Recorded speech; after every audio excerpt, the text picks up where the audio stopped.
Bengaluru secret ವಿಶೇಷ ಕಾರ್ಯಕ್ರಮಕ್ಕೆ ಸ್ವಾಗತ. ನಾನು ಸೌಮ್ಯಶ್ರೀ ಮಾರ್ನಾಡ್. ನಾನಿವತ್ತು ಬಂದಿರುವಂತದ್ದು ಬಸವನಗುಡಿಗೆ. ಒಂದು ಕಾಲದ ಬೆಂಗಳೂರಿನ ಗಡಿ ಪ್ರದೇಶ ಇದು. ಹಾಗೆ ಮೆಜೆಸ್ಟಿಕ್ ಇಂದ ಸುಮಾರು ಈಗ ಅರ್ಧ ಮುಕ್ಕಾಲು ಗಂಟೆಯಲ್ಲಿ ಸಿಗುವಂತಹ ಬಸವನಗುಡಿ ಮೀರಿಯೂ ಬಹಳಷ್ಟು ಬೆಂಗಳೂರು ಸಿಟಿ ವಿಸ್ತಾರವಾಗಿ ಬೆಳೆದಿದೆ. ಆದ್ರೆ ಬಸವನಗುಡಿಗೆ ಯಾಕೆ ಬಂದಿದ್ದೀನಿ ಅಂತ ಹೇಳೋದಾದ್ರೆ, ಬೆಂಗಳೂರಿನ ಒಂದು ಕಾಲದ ಜೀವನದಿ ಅಂದ್ರೆ ಊಟ ಮಾಡೋದಕ್ಕಿರ್ಬೋದು, ಪ್ರತಿಯೊಂದು ದಿನನಿತ್ಯದ ಕೆಲಸಕ್ಕಿರ್ಬೋದು, ಇಲ್ಲಿಯ ಕೃಷಿಗೆ ಒಂದು ಮೂಲವಾಗಿದ್ದಂಥದ್ದು ವೃಷಭಾವತಿ ನದಿ. ಈ ವೃಷಭಾವತಿ ನದಿ ಎಲ್ಲಿಂದ ಹುಟ್ಟುತ್ತೆ, ಎಲ್ಲಿಂದ ಹರಿಯುತ್ತೆ ಅನ್ನುವಂಥದ್ದು ತೋರಿಸೋದೇ ಇವತ್ತಿನ ನಮ್ಮ ಬೆಂಗಳೂರು ಸೀಕ್ರೆಟ್ ನ ವಿಶೇಷ. ಬನ್ನಿ ನೋಡೋಣ. ವೃಷಭಾವತಿ ನದಿ ಅಂದ ಕೂಡಲೇ ಇದು ಹುಟ್ಟುವಂತ ಸ್ಥಳಕ್ಕೆ ನಾವು ಬಂದಿರೋದು ದೊಡ್ಡ ಬಸವನಗುಡಿ ದೇವಾಲಯಕ್ಕೆ. ಹೌದು, ಇಲ್ಲಿರುವಂತ ಬೃಹತ್ ನಂದಿಯ ವಿಗ್ರಹದ ಪಾದದಡಿಯಿಂದ ಈ ನದಿ ಹುಟ್ಟುತ್ತೆ ಅನ್ನುವಂಥದ್ದು ಇತಿಹಾಸ ಇದೆ. ಅಷ್ಟೇ ಯಾಕೆ ಶಾಸನವೂ ಇದೆ. ಇದೆಲ್ಲ ಇವತ್ತಿನ ಎಪಿಸೋಡ್ ನಲ್ಲಿ ನಾವು ನಿಮ್ಗೆ ತೋರಿಸ್ತೀವಿ.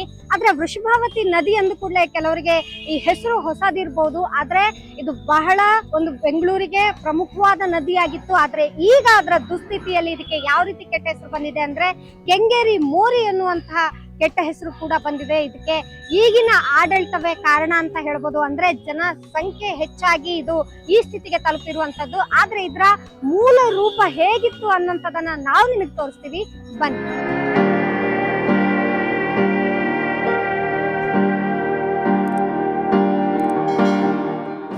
ನಾವು ಬಂದು ತಲುಪಿದೀವಿ ದೊಡ್ಡ ಬಸವನಗುಡಿ ದೇವಾಲಯದ ಆವರಣಕ್ಕೆ. ಹಿಂಭಾಗದಲ್ಲಿ ನೋಡ್ತಾ ಇರ್ಬೋದು, ದೊಡ್ಡ ಗೋಪುರವೇ ನಮ್ಮನ್ನ ಸ್ವಾಗತಿಸ್ತಾ ಇದೆ. ಅದರ ಜೊತೆಗೆ ಈಗಾಗಲೇ ಹೇಳಿದ ಹಾಗೆ ವೃಷಭಾವತಿ ನದಿಯ ಹುಟ್ಟು, ಹರಿವು ಹಾಗೆ ಈಗಿನ ಸ್ಥಿತಿಗತಿಗಳ ಬಗ್ಗೆ ಸಂಪೂರ್ಣವಾಗಿ ಇತಿಹಾಸವನ್ನ ನಮಗೆ ತಿಳಿಸ್ಕೊಡೋದಕ್ಕೆ ನಮ್ಮ ಜೊತೆಗಿದ್ದಾರೆ ಪರಂಪರೆ ಪುನರುತ್ಥಾನ ಕೇಂದ್ರದ ಸಂಸ್ಥಾಪಕರು ಹಾಗೆ ಪ್ರಾಂಶುಪಾಲರಾಗಿರುವಂತಹ ರಾಜೀವ್ ನೃಪತುಂಗ ಅವರು. ಸರ್, ಕಾರ್ಯಕ್ರಮಕ್ಕೆ ಆತ್ಮೀಯ ಸ್ವಾಗತ.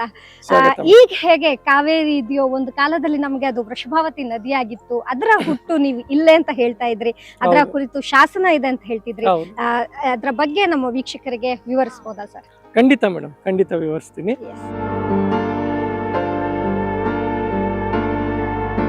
ಸುಮಾರು 400-500 ವರ್ಷಗಳ ಹಿಂದೆ ಇದು ಒಂದು ಹಳ್ಳಿ. ಇದ್ರ ಹೆಸರು ಏನಪ್ಪಾ ಅಂದ್ರೆ ಸುಂಕೇನಹಳ್ಳಿ ಅಂತ ಹೇಳಿ. ಇಲ್ಲಿ ಸಾಕಷ್ಟು ಕಳೆಕಾಯಿ ಬೆಳೆಯನ್ನ ಬೆಳೀತಾ ಇದ್ರು. ಅಂದ್ರೆ ರೈತಾಪಿ ಜನರು ಇಲ್ಲಿದ್ರು. ಇದು ಬೆಂಗಳೂರಿಗೆ ಗಡಿ ಭಾಗ ಆಗಿತ್ತು. ಸೊ ಈ ಕಳೆಕಾಯಿ ಬೆಳೆ ಏನು ಬೆಳೀತಿದ್ರು, ಈ ಸಮಯದಲ್ಲಿ ಒಂದು ಬಸವ ಬಂದು ಇದನ್ನ ತಿನ್ಕೊಂಡು ಹೋಗ್ತಾ ಇತ್ತು. ಹಾಗಾಗಿ ಇಲ್ಲಪ್ಪ, ರಾತ್ರಿ ಎಲ್ಲ ಒಂದ್ಸಲಿ ಕಾದು ಯಾರು ಇದನ್ನ ತಿಂತಾ ಇದಾರೆ, ಅದಕ್ಕೆ ಸರಿಯಾದ ಬುದ್ಧಿ ಕಲ್ಸ್ಬೇಕಾ ಬಸವನಿಗೆ ಅಂತ ಹೇಳಿ ರಾತ್ರಿ ಒಬ್ಬ ರೈತ ಕಾಯ್ತಾ ಇದ್ನಂತೆ. ಆ ಬಸವ ಅದೇ ಟೈಮಲ್ಲಿ ಕಳೆಕಾಯಿನ ಮೇಯಕ್ ಬಂದಂತ ಸಂದರ್ಭದಲ್ಲಿ ಕೋಲಲ್ಲಿ ಹೊಡೆದು ಅಟ್ಟಿಸ್ಕೊಂಡ್ ಬಂದಂತೆ. ಅದು ಓಡ್ಕೊಂಡ್ ಬಂತು, ಆತನು ಅಟ್ಟಿಸ್ಕೊಂಡ್ ಬಂದ. ಊರ್ ಜನ ಎಲ್ಲ ಬಂದ್ರು. ಬಂದಾಗ ಇದೊಂದು ಬೆಟ್ಟ ಗುಡ್ಡಗಾಡು ಪ್ರದೇಶ, ಇದ್ರ ಮೇಲೆ ಬಂತಂತೆ. ಬಂದು ಅವನು ನೋಡೋ ಅಷ್ಟಲ್ಲ ಅದು ಕಲ್ಲಾಗಿ ಸ್ಥಾಪನೆ ಆಗೋಗಿತ್ತು. ಆಗ ಆ ಒಂದು ಊರಿನ ಮುಖಂಡನ ಕನ್ಸಲ್ಲಿ ಆ ಬಸವಣ್ಣ ಬಂದು, ನನಗೆ ನೀವು ಬೆಳೆದಂತಹ ಫಸಲು ಏನಿದೆ ಮೊದ್ಲು ತಂದಿಲ್ಲಿ ಅರ್ಪಣೆ ಮಾಡಿ, ನಂತರ ನೀವು ವ್ಯಾಪಾರ ಮಾಡಿ, ನಾನು ಯಾರಿಗೂ ತೊಂದರೆ ಕೊಡಲ್ಲ ಅಂತ ಹೇಳ್ದಂತ ಒಂದು ಜನಪದ ಕತೆ ಇದು. ಈ ಒಂದು ಸಂದರ್ಭದಲ್ಲಿ ಹೀಗೆ ಮಾಡಿದ್ರಂತೆ. ಮಾಡಿದಂತ ಸಂದರ್ಭದಲ್ಲಿ ಆ ಬೆಳೆಗೆ ಏನು ಹಾನಿ ಆಗ್ಲಿಲ್ವಂತೆ. ಅಂದಿನಿಂದ ಕಾರ್ತಿಕ ಮಾಸದಲ್ಲಿ ಇಲ್ಲಿ ಕಳೆಕಾಯಿ ಪರಿಷೆ ನಡೆಯುತ್ತೆ. ನಿಮ್ಗೆಲ್ಲ ಗೊತ್ತು, ಬೆಂಗಳೂರು ಅಂದ್ರೆ ಕಳೆಕಾಯಿ ಪರಿಷೆ ತುಂಬಾ ಫೇಮಸ್ ಅಂತ ಹೇಳಿ. ಸೊ ಹಾಗಾಗಿ ಆ ಒಂದು ಆಚರಣೆಗೆ ಸಂಬಂಧ, ಈಗ ಏನು ಬೆಂಗಳೂರು ಸಿಟಿ ಆಗೋಗಿದೆ, ಟೌನು ಅಲ್ಲ ಸಿಟಿನೂ ಅಲ್ಲ, ಬಟ್ ಆ ಹಳ್ಳಿಯ ಆಚರಣೆ ಇನ್ನ ಆ ಸೊಗಡು ಬೆಂಗಳೂರು ಉಳಿಸ್ಕೊಂಡಿದೆ ಅಂದ್ರೆ ಅದಕ್ಕೆ ಮೂಲ ಕಾರಣ ಈ ದೊಡ್ಡ ಬಸವಣ್ಣ ದೇವಸ್ಥಾನ. ಇದನ್ನ ಬೃಹತ್ತಾಗಿ ನಿರ್ಮಾಣ ಮಾಡಿದಂತಹ ರಾಜರ ಕಾಲ ಯಾವುದು ಸರ್? ಮೇಡಮ್, ಸುಮಾರು 16ನೇ ಶತಮಾನ ಅಂತ ಹೇಳ್ತಾರೆ. ಅಂದ್ರೆ ಕೆಂಪೇಗೌಡರ ಕಾಲದಲ್ಲಿ ನಿರ್ಮಾಣ ಆಗಿರುವಂತದ್ದು ಅನ್ನುವಂತ ಇದಿದೆ. ಅದಕ್ಕೆ ಯಾವುದೇ ಆದಂತ ದಾಖಲೆ ಇಲ್ಲ. ಬಟ್ ನಮ್ಗೆ ಈ ರಾಜಗೋಪುರ ಎಲ್ಲ ನಂತರ ಕಾಲದಲ್ಲಿ ಕಟ್ಸಿರುವಂತದ್ದು. ಈ ದೊಡ್ಡ ರಾಜಗೋಪುರ ಇದೆಯಲ್ಲ, ಸೊ ನೀವು ಹಳೆ ಒಂದು ಪೇಂಟಿಂಗ್ ಫೋಟೋಗ್ರಾಫ್ಸ್ ನೋಡ್ರೆ ಬ್ರಿಟಿಷರ್ ತೆಗ್ದಿರೋದು, ಅದ್ರಲ್ಲಿ ಬರೀ ಇದ್ ಮಾತ್ರ ಕಾಣುತ್ತೆ, ದೇವಸ್ಥಾನದ ಬೇಸ್ ಲೈನ್ ಮಾತ್ರ ಕಾಣುತ್ತೆ. ನಂತರ ರಾಜಗೋಪುರ ನಿರ್ಮಾಣ ಆಗಿದೆ. ಇತಿಹಾಸದ ಕತೆ ಪ್ರಕಾರ ಇದೆ ನೋಡಿ, ಬಸವಣ್ಣನ ಒಂದು ಮೂರ್ತಿ ಆ ಕಾಲದಲ್ಲಿ ಇಲ್ಲಿ ಬಂದು ಸ್ಥಾಪನೆಯಾಗಿ ಇವತ್ತಿಗೆ ದೊಡ್ಡ ಬಸವನಗುಡಿ ಅನ್ನುವಂತಹ ದೇವಾಲಯ ನಿರ್ಮಾಣ ಆಗಿರೋದು ನೀವು ಹೇಳಿದ ಪ್ರಕಾರ ಕೆಂಪೇಗೌಡರು ನಿರ್ಮಿಸಿದ್ರು ಅನ್ನೋದಕ್ಕೆ ದಾಖಲೆ ಇಲ್ಲ. ಹಾಗಿದ್ರೆ ಅಂದ್ರೆ 16ನೇ ಶತಮಾನ ಅವ್ರ ಕಾಲದಲ್ಲಿ ನಿರ್ಮಾಣ ಆಯ್ತು ಅನ್ನುವಂಥದ್ದು ದಾಖಲೆ ಇದೆ. ಬಟ್ ಅವರೇ ಅಂತ ದಾಖಲೆ ಇಲ್ಲ. ಅವ್ರ ಕಾಲದಲ್ಲಿ ನಿರ್ಮಾಣ ಆಗಿರುವಂತ ಈ ದೇವಸ್ಥಾನ, ಯಾಕಂದ್ರೆ ಅವರೆಲ್ಲ ಶೈವ ಮತಕ್ಕೆ ತುಂಬಾ ಇದ್ ಕೊಡ್ತಾ ಇದ್ರು, ಪ್ರಾಮುಖ್ಯತೆ ಕೊಡ್ತಾ ಇದ್ರು. ಗವಿಗಂಗಾಧರ ದೇವಸ್ಥಾನ ಮುಂಚೆನೆ ಇತ್ತು, ಆದ್ರೆ ಅದನ್ನ ರಿನೋವೇಟ್ ಮಾಡಿಸಿದ್ರು ಅಂತ ಕೂಡ ದಾಖಲೆಗಳು ಹೇಳ್ತಾ ಹೋಗುತ್ತೆ. ಈಗ ನೀವು ನೋಡ್ತಾ ಇದ್ದೀರಾ, ಹಳೆ ಒಂದು ಛಾಯಾಚಿತ್ರ ನೋಡೋದಾದ್ರೆ 1890 ಹತ್ತತ್ರಕ್ಕೆ ಗೋಪುರ ಇರ್ಲಿಲ್ಲ. ಈ ಒಂದು ಏನೊಂದು ಈ ಭಾಗ ಇದೆ, ಈ ಕಾಣಿಸ್ತಿದೆಯಲ್ಲ ಗೋಪುರದ ಭಾಗ, ಇದು ಮಾತ್ರ ಕಾಣುತ್ತೆ ನೀವು ಆ ಕಲ್ಲಿನ ಭಾಗ. ನಂತರ ರಾಯ ಗೋಪುರವನ್ನ ನಂತರದಲ್ಲಿ ಕಟ್ಟಿಸಿರುವಂತದ್ದು. ಆದ್ರೆ ಮೂಲ ದೇವಸ್ಥಾನ ಇದೆಲ್ಲ ಇತ್ತು, ಇದೆಲ್ಲ ವಿಜಯನಗರ ಶೈಲಿಯಲ್ಲಿದೆ. ಇದೆಲ್ಲ ನೋಡಿ, ಮುಖಮಂಟಪ ಎಲ್ಲ ಎಷ್ಟು ಅದ್ಭುತವಾಗಿದೆ, ಅದ್ರ ಹೈಟ್ ಕೂಡ ನೀವು ನೋಡಬಹುದು. ಸೊ ಹೌದೌದು. ಸೊ ವಿಜಯನಗರ ಕಾಲದಲ್ಲಿ ಬೃಹತ್ತತೆಗೆ ತುಂಬಾ ಇಂಪಾರ್ಟೆನ್ಸ್ ಕೊಟ್ರು. ಹೊಯ್ಸಳರ ಕಾಲದಲ್ಲಿ ಏನಾಗ್ತಿತ್ತು, ಹಿಂದೆ ಸೂಕ್ಷ್ಮತೆ, ಅವರೆಲ್ಲ ಸೋಪ್ ಸ್ಟೋನ್ಸ್ ಯೂಸ್ ಮಾಡ್ತಾ ಇದ್ರು, ಸೂಕ್ಷ್ಮ ಕೆತ್ತನೆಗಳು. ವಿಜಯನಗರದ ನೋಡ್ರೆ ನೀವು ದೊಡ್ಡ ದೊಡ್ಡ ರಾಯ ಗೋಪುರಗಳು, ಹಾಗೆ ದೊಡ್ಡದಾಗಿ ಇರುವಂತಹ ಒಂದು ಕೆತ್ತನೆಗಳಲ್ಲೇ ದೇವಾಲಯ ಕಾಣ್ತೀವಿ. ಆ ಒಂದು ಸಮಯದಲ್ಲೇ ಕಟ್ಟಿರುವಂತಹ ಈ ದೇವಾಲಯ. ಸೊ ಇಲ್ಲಿ ನಿಮ್ಗೆ ಈ ಚಿತ್ರಗಳು ನೋಡೋದಾದ್ರೆ ಭಕ್ತರ ಚಿತ್ರ ಕೂಡ ಕೆಳಗಡೆ ಇದೆ, ನೀವು ನೋಡ್ಬೋದು. ಇಲ್ಲಿಯೂ ಇದೆ. ಹೌದೌದೌದೌದು, ಕೆತ್ತನೆಯನ್ನ ಸಣ್ಣದಾಗಿ ಮಾಡಿದ್ದಾರೆ. ಸೊ ಈಗ ದೊಡ್ಡ ಬಸವಣ್ಣಕ್ಕೆ ನಾವು ಬರೋದಾದ್ರೆ ನೋಡಿ ಎಷ್ಟು ವಿಶೇಷವಾಗಿದೆ ಇದು. ದೊಡ್ಡ ಬಸವಣ್ಣ ಮೂರ್ತಿಗಳು ಎಲ್ಲೆಲ್ಲಿದೆ ಅಂದ್ರೆ ತಂಜಾವೂರ್ನಲ್ಲಿ ಒಂದಿದೆ, ಲೇಪಾಕ್ಷಿನಲ್ಲಿದೆ, ಅದ್ ಬಿಟ್ರೆ ಚಾಮುಂಡಿ ಬೆಟ್ಟದಲ್ಲಿ ಒಂದಿದೆ. ಆಮೇಲೆ ಇಲ್ಲಿ ನಮ್ಮ ಬೆಂಗಳೂರಿಗೆ ದೊಡ್ಡ ಬಸವಣ್ಣ ಅಂದ್ರೆ ಇದೇನೆ. ಬಹುಶಃ ಇದು 4ನೇದೋ 5ನೇದೋ ದೊಡ್ಡ ಬಸವಣ್ಣ ಇಡೀ ದಕ್ಷಿಣ ಭಾರತಕ್ಕೆ ಅಂತಾನೆ ಹೇಳ್ಬಹುದು ಈ ಬಸವಣ್ಣ.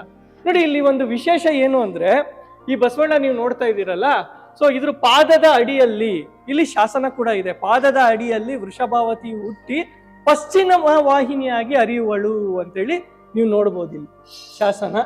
ಸೊ ಈಗ ಮೇಡಮ್ ನೀವು ಕೇಳಿದ್ರಲ್ವಾ ದಾಖಲೆ, ಸೊ ನೋಡಿ ಇದು ಶಾಸನದಲ್ಲಿದೆ. ಒಂದು ನದಿಗೆ ಶಾಸನ ಇರುವಂತದ್ದು ಬಹುಶಃ ಇದೆ ಅಂತ ನಾನು ಹೇಳ್ತೀನಿ.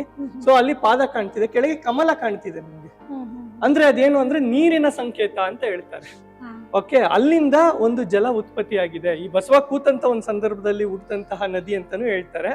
ಹಾಗಾಗಿ ಇದು ವೃಷಭಾವತಿ ಅಂತ ಹೇಳ್ತಾರೆ ಅಂತಾನು ನಮ್ಮಲ್ಲಿ ಮಾಹಿತಿ ಹೇಳ್ತಾ ಹೋಗ್ತಾರೆ. ನೋಡಿ ಹೇಗೆ ಈಗ ನಮ್ಮ ಮನೆಗಳ ಹತ್ರ ಬಸವಣ್ಣ ಬರುತ್ತಲ್ಲ, ಅದಕ್ಕೆ ಹೇಗೆ ಅಲಂಕಾರ ಮಾಡಿರ್ತಾರೆ, ಹಾಗೇ ಆ ಅಲಂಕಾರಗಳನ್ನೆಲ್ಲ ಕಾಣ್ಬೋದು ನೀವು.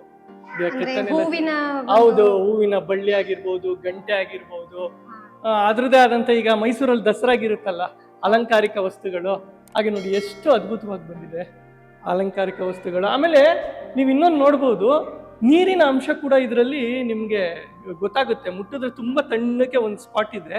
ಇಲ್ಲಿ ಒಂದು ಗಣಪತಿಯೂ ಇದೆ ನೋಡ್ಬೋದು, ಹಾಗೆ ಶಿವನೂ ಇದೆ. ಇನ್ನೊಂದು ಬಹಳಷ್ಟು ಕುತೂಹಲ ವಿಷಯ ಕೇಳ್ಪಟ್ಟೆ, ಈಗ ನಂದಿ ಇದ್ದಲ್ಲಿ ಶಿವ ಇರ್ತಾರೆ, ಖಂಡಿತ. ಹಾಗಾಗಿ ಇದು ಶಿವ ದೇವಾಲಯ, ಆದ್ರೆ ದೊಡ್ಡ ಒಂದು ಬಸವನ ಮೂರ್ತಿಯಿಂದಾಗಿ ಇದು ದೊಡ್ಡ ಬಸವನ ಗುಡಿ ಅಂತ ಹೆಸರಾಯ್ತು ಅಂತ ಇದ್ರ ಹಿನ್ನೆಲೆ ಹೇಳಿ. ಮೇಡಮ್, ಈ ಎಲ್ಲಾ ಕಡೆ ಏನಾಗುತ್ತೆ ಅಂದ್ರೆ ನಂದಿ ಚಿಕ್ಕದಾಗಿರುತ್ತೆ, ಶಿವ ಒಳಗಡೆ ದೊಡ್ಡದಾಗಿ ಕಾಣಿಸುತ್ತೆ. ಆದ್ರೆ ಇದು ಶಿವ ಇದ್ರೂ ಕೂಡ ಇಲ್ಲಿ ಹೈಲೈಟ್ ಆಗಿರುವಂತಹದ್ದು ಬಸವನೇ. ಸೊ ಹಾಗಾಗಿ ಇದಕ್ಕೆ ದೊಡ್ಡ ಬಸವನ ಗುಡಿ, ಬುಲ್ ಟೆಂಪಲ್ ರೋಡ್ ಅಂತಾನೆ ಹೇಳ್ತಾರೆ. ಬಹುಶಃ ಶಿವ ಇದೆ ಇಲ್ಲಿ, ಯಾರು ಅಷ್ಟು ಬಂದು ದರ್ಶನ ಮಾಡಲ್ಲ, ಎಲ್ಲ ನಂದಿಗೆ ಇಂಪಾರ್ಟೆನ್ಸ್ ಕೊಡ್ತಾರೆ. ಬಟ್ ಪ್ರಥಮ ಪೂಜೆ ಶಿವನಿಗೆ. ಹೌದೌದು, ಖಂಡಿತ ಪ್ರಥಮ ಶಿವ ಪೂಜೆ ಶಿವನಿಗೆ ಆಗುತ್ತೆ. ಸೊ ಈ ತಂಜಾವೂರಲ್ಲಿ ಮತ್ತೆ ಲೇಪಾಕ್ಷಿ ಮತ್ತೆ ಚಾಮುಂಡಿ ಬೆಟ್ಟ ಇಲ್ಲೆಲ್ಲ ಬಿಟ್ರೆ ಇಷ್ಟು ಬೃಹತ್ ಆಗಿರುವಂತಹ ನಂದಿ ನಮ್ಮ ಬೆಂಗಳೂರಿನಲ್ಲಿರೋದು ನಮ್ ವಿಶೇಷ. ಆಮೇಲೆ ಇಲ್ಲಿ ಕೆಲವೊಂದು ವಿಶೇಷತೆಗಳಿದೆ ಮೇಡಮ್. ಇದು ಏಕಶಿಲೆಯ, ಹೌದು, ಏಕಶಿಲೆ ಬಂಡೆಯ ಮೇಲೆ ಇದೆ ಆಗಿರ್ಬೋದು, ದೊಡ್ಡ ಗಣಪತಿ ಆಗಿರ್ಬೋದು, ಎರಡೂ ಏಕಶಿಲೆಯ ಬಂಡೆಯ ಮೇಲೆ ಕೆತ್ತಿರುವಂತಹ ವಿಗ್ರಹಗಳೇ ಅಂತಾನೆ ಹೇಳ್ಬಹುದು. ಇಲ್ಲಿ ಒಂದು ವಿಶೇಷ ಇದೆ ಮೇಡಮ್, ಬೆಂಗಳೂರಿನಲ್ಲಿ ಇರೋರಿಗೆ ಇದು ಗೊತ್ತು. ಯಾವುದೇ ಒಂದು ಮಕ್ಕಳು ಇಲ್ಲಿ ಹುಟ್ಟತಾರಲ್ಲ, ಹುಟ್ಟಿದಾಗ 2 ಪ್ರಮುಖ ದೇವಸ್ಥಾನಗಳಿಗೆ ಆ ಮಗುನ ಕರ್ಕೊಂಡ್ಬಂದು ಪೂಜೆ ಮಾಡಿಸ್ಬೇಕು ಅಂತ ಹೇಳ್ತಾರೆ 11 ದಿನಗಳಾದ ನಂತರ. ಒಂದು ಬೆಂಗಳೂರಿನ ನಗರ ದೇವತೆ ಅಣ್ಣಮ್ಮ ತಾಯಿ, ಇನ್ನೊಂದು ಈ ದೊಡ್ಡ ಬಸವನ ಗುಡಿಯ ಈ ಬಸವಣ್ಣನ ಹತ್ರ ಆ ಮಗುನ್ ಕರ್ಕೊಂಡ್ಬಂದು ಒಂದು ಪೂಜೆ ಮಾಡಿಸ್ಕೊಂಡು ಹೋಗುವಂತದ್ದು ಹಳೇ ಬೆಂಗಳೂರಿಗರಿಗೆ ಅದೊಂದು ಪ್ರತೀತಿ. ಈಗ ಬಹುಶಃ ಬೇರೆ ಕಡೆಯಿಂದ ಬಂದವ್ರಿಗೆ ಅದು ಗೊತ್ತಿದೆಯೋ ಗೊತ್ತಿಲ್ವಾ ಗೊತ್ತಿಲ್ಲ. ಈ 2 ದೇವಸ್ಥಾನಗಳೇನಿದೆ, ಅಣ್ಣಮ್ಮ ದೇವಸ್ಥಾನ ಮತ್ತೆ ದೊಡ್ಡ ಗಣಪತಿ ದೇವಸ್ಥಾನ, ಹುಟ್ಟಂತ ಯಾವುದೇ ಮಗು ಆಗಿರ್ಬೋದು ಈ ಸರೌಂಡಿಂಗ್ಸ್ ಅಲ್ಲಿ ತಗೊಂಡ್ಬಂದು ಈ ಬಸವಣ್ಣನ ಹತ್ರ ಇಟ್ಟು ಒಂದು ಪೂಜೆ ಮಾಡಿಸ್ಕೊಂಡು ಹೋಗುವಂಥದ್ದು ಪ್ರತೀತಿ. ಹಾಗಾಗಿ ಬೆಂಗಳೂರಿಗೆ ಒಂದು ಪ್ರಮುಖ ಆಕರ್ಷಣೆ ಅಂತಾನೆ ಹೇಳ್ಬೋದು. ಆಗ ಅಂದಿನ ಕಾಲದಲ್ಲಿ ಇದು ಗಡಿ ಭಾಗ ಆಗಿತ್ತು, ಇವಾಗ ಬೆಂಗಳೂರು ಸೆಂಟ್ರಲ್ ಆಗೋಗಿದೆ. ಗರ್ಭಗುಡಿಯು ಎಷ್ಟು ದೊಡ್ಡದಾಗಿದೆ ನೋಡಿ ಮೇಡಮ್. ಅಂದ್ರೆ ಫಸ್ಟ್ ಇದು ಏನು ಇರ್ಲಿಲ್ಲ ಅಂತ ಹೇಳ್ತಾರೆ, ಬರೀ ಬಸವ ಮಾತ್ರ ಇತ್ತು. ನಂತರ ಕೆಂಪೇಗೌಡರ ಕಾಲದಲ್ಲಿ ಇದಕ್ಕೆ ಪೋಷಣೆ ಮಾಡಿ ಇದೆಲ್ಲ ಕಟ್ಟಿಸಿದ್ರು ಅಂತ. ಸೊ ಈಗ ನೋಡ್ಬೋದು ಇದೆಲ್ಲ ಇದೆಯಲ್ಲ. ಇಲ್ಲೊಂದು ಪ್ರಮುಖವಾದ ಒಂದು ಇದಿದೆ ಮೇಡಮ್, ಈ ಜಾಗ ಇದೆಯಲ್ಲ, ಈ ಪಾದ ಇದೆಯಲ್ಲ, ಮುಟ್ಟಿ ಇದು ಹೇಗ್ ಫೀಲ್ ಆಗ್ತಿದೆ, ತುಂಬಾ ತಣ್ಣಗೆ ಫೀಲ್ ಆಗ್ತಿದೆಯಲ್ಲ. ಇಲ್ಲಿ ಕೈ ಇಟ್ಟು ಏನೇ ಒಂದು ಸಂಕಲ್ಪಗಳು ಇಟ್ಕೊಂಡು ಬೇಡ್ಕೊಂಡಂತ ಸಂದರ್ಭದಲ್ಲಿ ಈ ಪಾದಕ್ಕೆ ಇಲ್ಲ ಈ ಜಾಗದಲ್ಲಿ ಅದು ಈಡೇರುತ್ತೆ ಅಂತ ಹೇಳಿ ಹಲವಾರು ಸಾಕ್ಷಿಗಳು ಕೇಳ್ಪಟ್ಟಿದೀವಿ ನಾವು. ಈ ಹಳೆ ಬೆಂಗಳೂರಲ್ಲಿ ಇದಾರಲ್ಲ ಮೇಡಮ್, ಪೇಟೆಗಳಲ್ಲಿ ಅವರೆಲ್ಲ ಹೇಳ್ತಾರೆ ಈ ಜಾಗದಲ್ಲಿ ಮುಟ್ಟು ಏನಾದ್ರೂ ನಾವು ಸಂಕಲ್ಪಗಳು ಮಾಡ್ಕೊಂಡ್ರೆ ಖಂಡಿತವಾಗೂ ಅದು ಈಡೇರುತ್ತೆ ಅಂತ ಹೇಳಿ ಒಂದು ನಂಬಿಕೆ ಇದೆ. ಸೊ ಹಾಗೆ ನೋಡಿ, ಆಮೇಲೆ ಅದ್ ನೋಡ್ತಾ ಇದೀರಲ್ಲ, ಬೆಳಿತಿತ್ತಂತೆ ಬಸವ. ಸೊ ಹಂಗಾಗಿ ಅದು ಇದಾಕಿದ್ರು ಅಂತ ಹೇಳ್ತಾರೆ, ತ್ರಿಶೂಲ ತರ ಹಾಕಿ ಅದನ್ನ ಇದು ಮಾಡಿದ್ರು ಅಂತ ಹೇಳ್ತಾರೆ. ಅದೊಂದು ಐತಿಹ್ಯ ಅಂತ ಹೇಳ್ಬಹುದು. ಬಹುಶಃ ಇದ್ರೂ ಇರ್ಬಹುದು, ನಮ್ಗೆ ಅದ್ರ ಬಗ್ಗೆ ಅಷ್ಟು ಮಾಹಿತಿ ಇಲ್ಲ. ಮೂಲತವಾಗಿ ಈ ಬಸವನ ಪಾದದ ಅಡಿಯಲ್ಲಿ ಹುಟ್ಟುವಂತಹ ವೃಷಭಾವತಿ ನದಿ ಇದೆಯಲ್ಲ, ಒಂದು ಸಲ ಹಿಂದ್ಗಡೆ ಹೋಗುತ್ತೆ.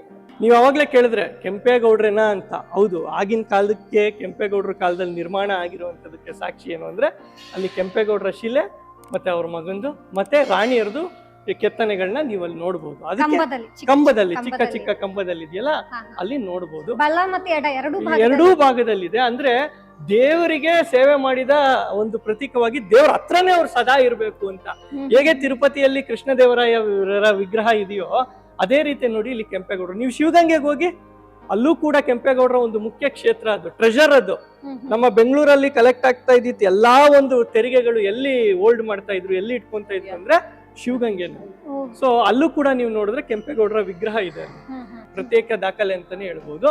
ಇನ್ನ ನೀವು ಬಹುಮುಖ್ಯವಾಗಿ ಈ ದೇವಸ್ಥಾನದ ವಿಶೇಷತೆಗಳೇನು ಅಂದ್ರೆ, ಈ ದೇವಸ್ಥಾನದ ಹಿಂದೆ ಬಸವನ ಕೆರೆ ಅಂತ ಕೂಡ ಇತ್ತು. ವೃಷಭಾವತಿ ಏನ್ ಹುಟ್ಟುತ್ತೆ ಅದು 3 ಸೆಲೆ ಆಗಿ ಹೋಗ್ತಾ ಇತ್ತಂತೆ.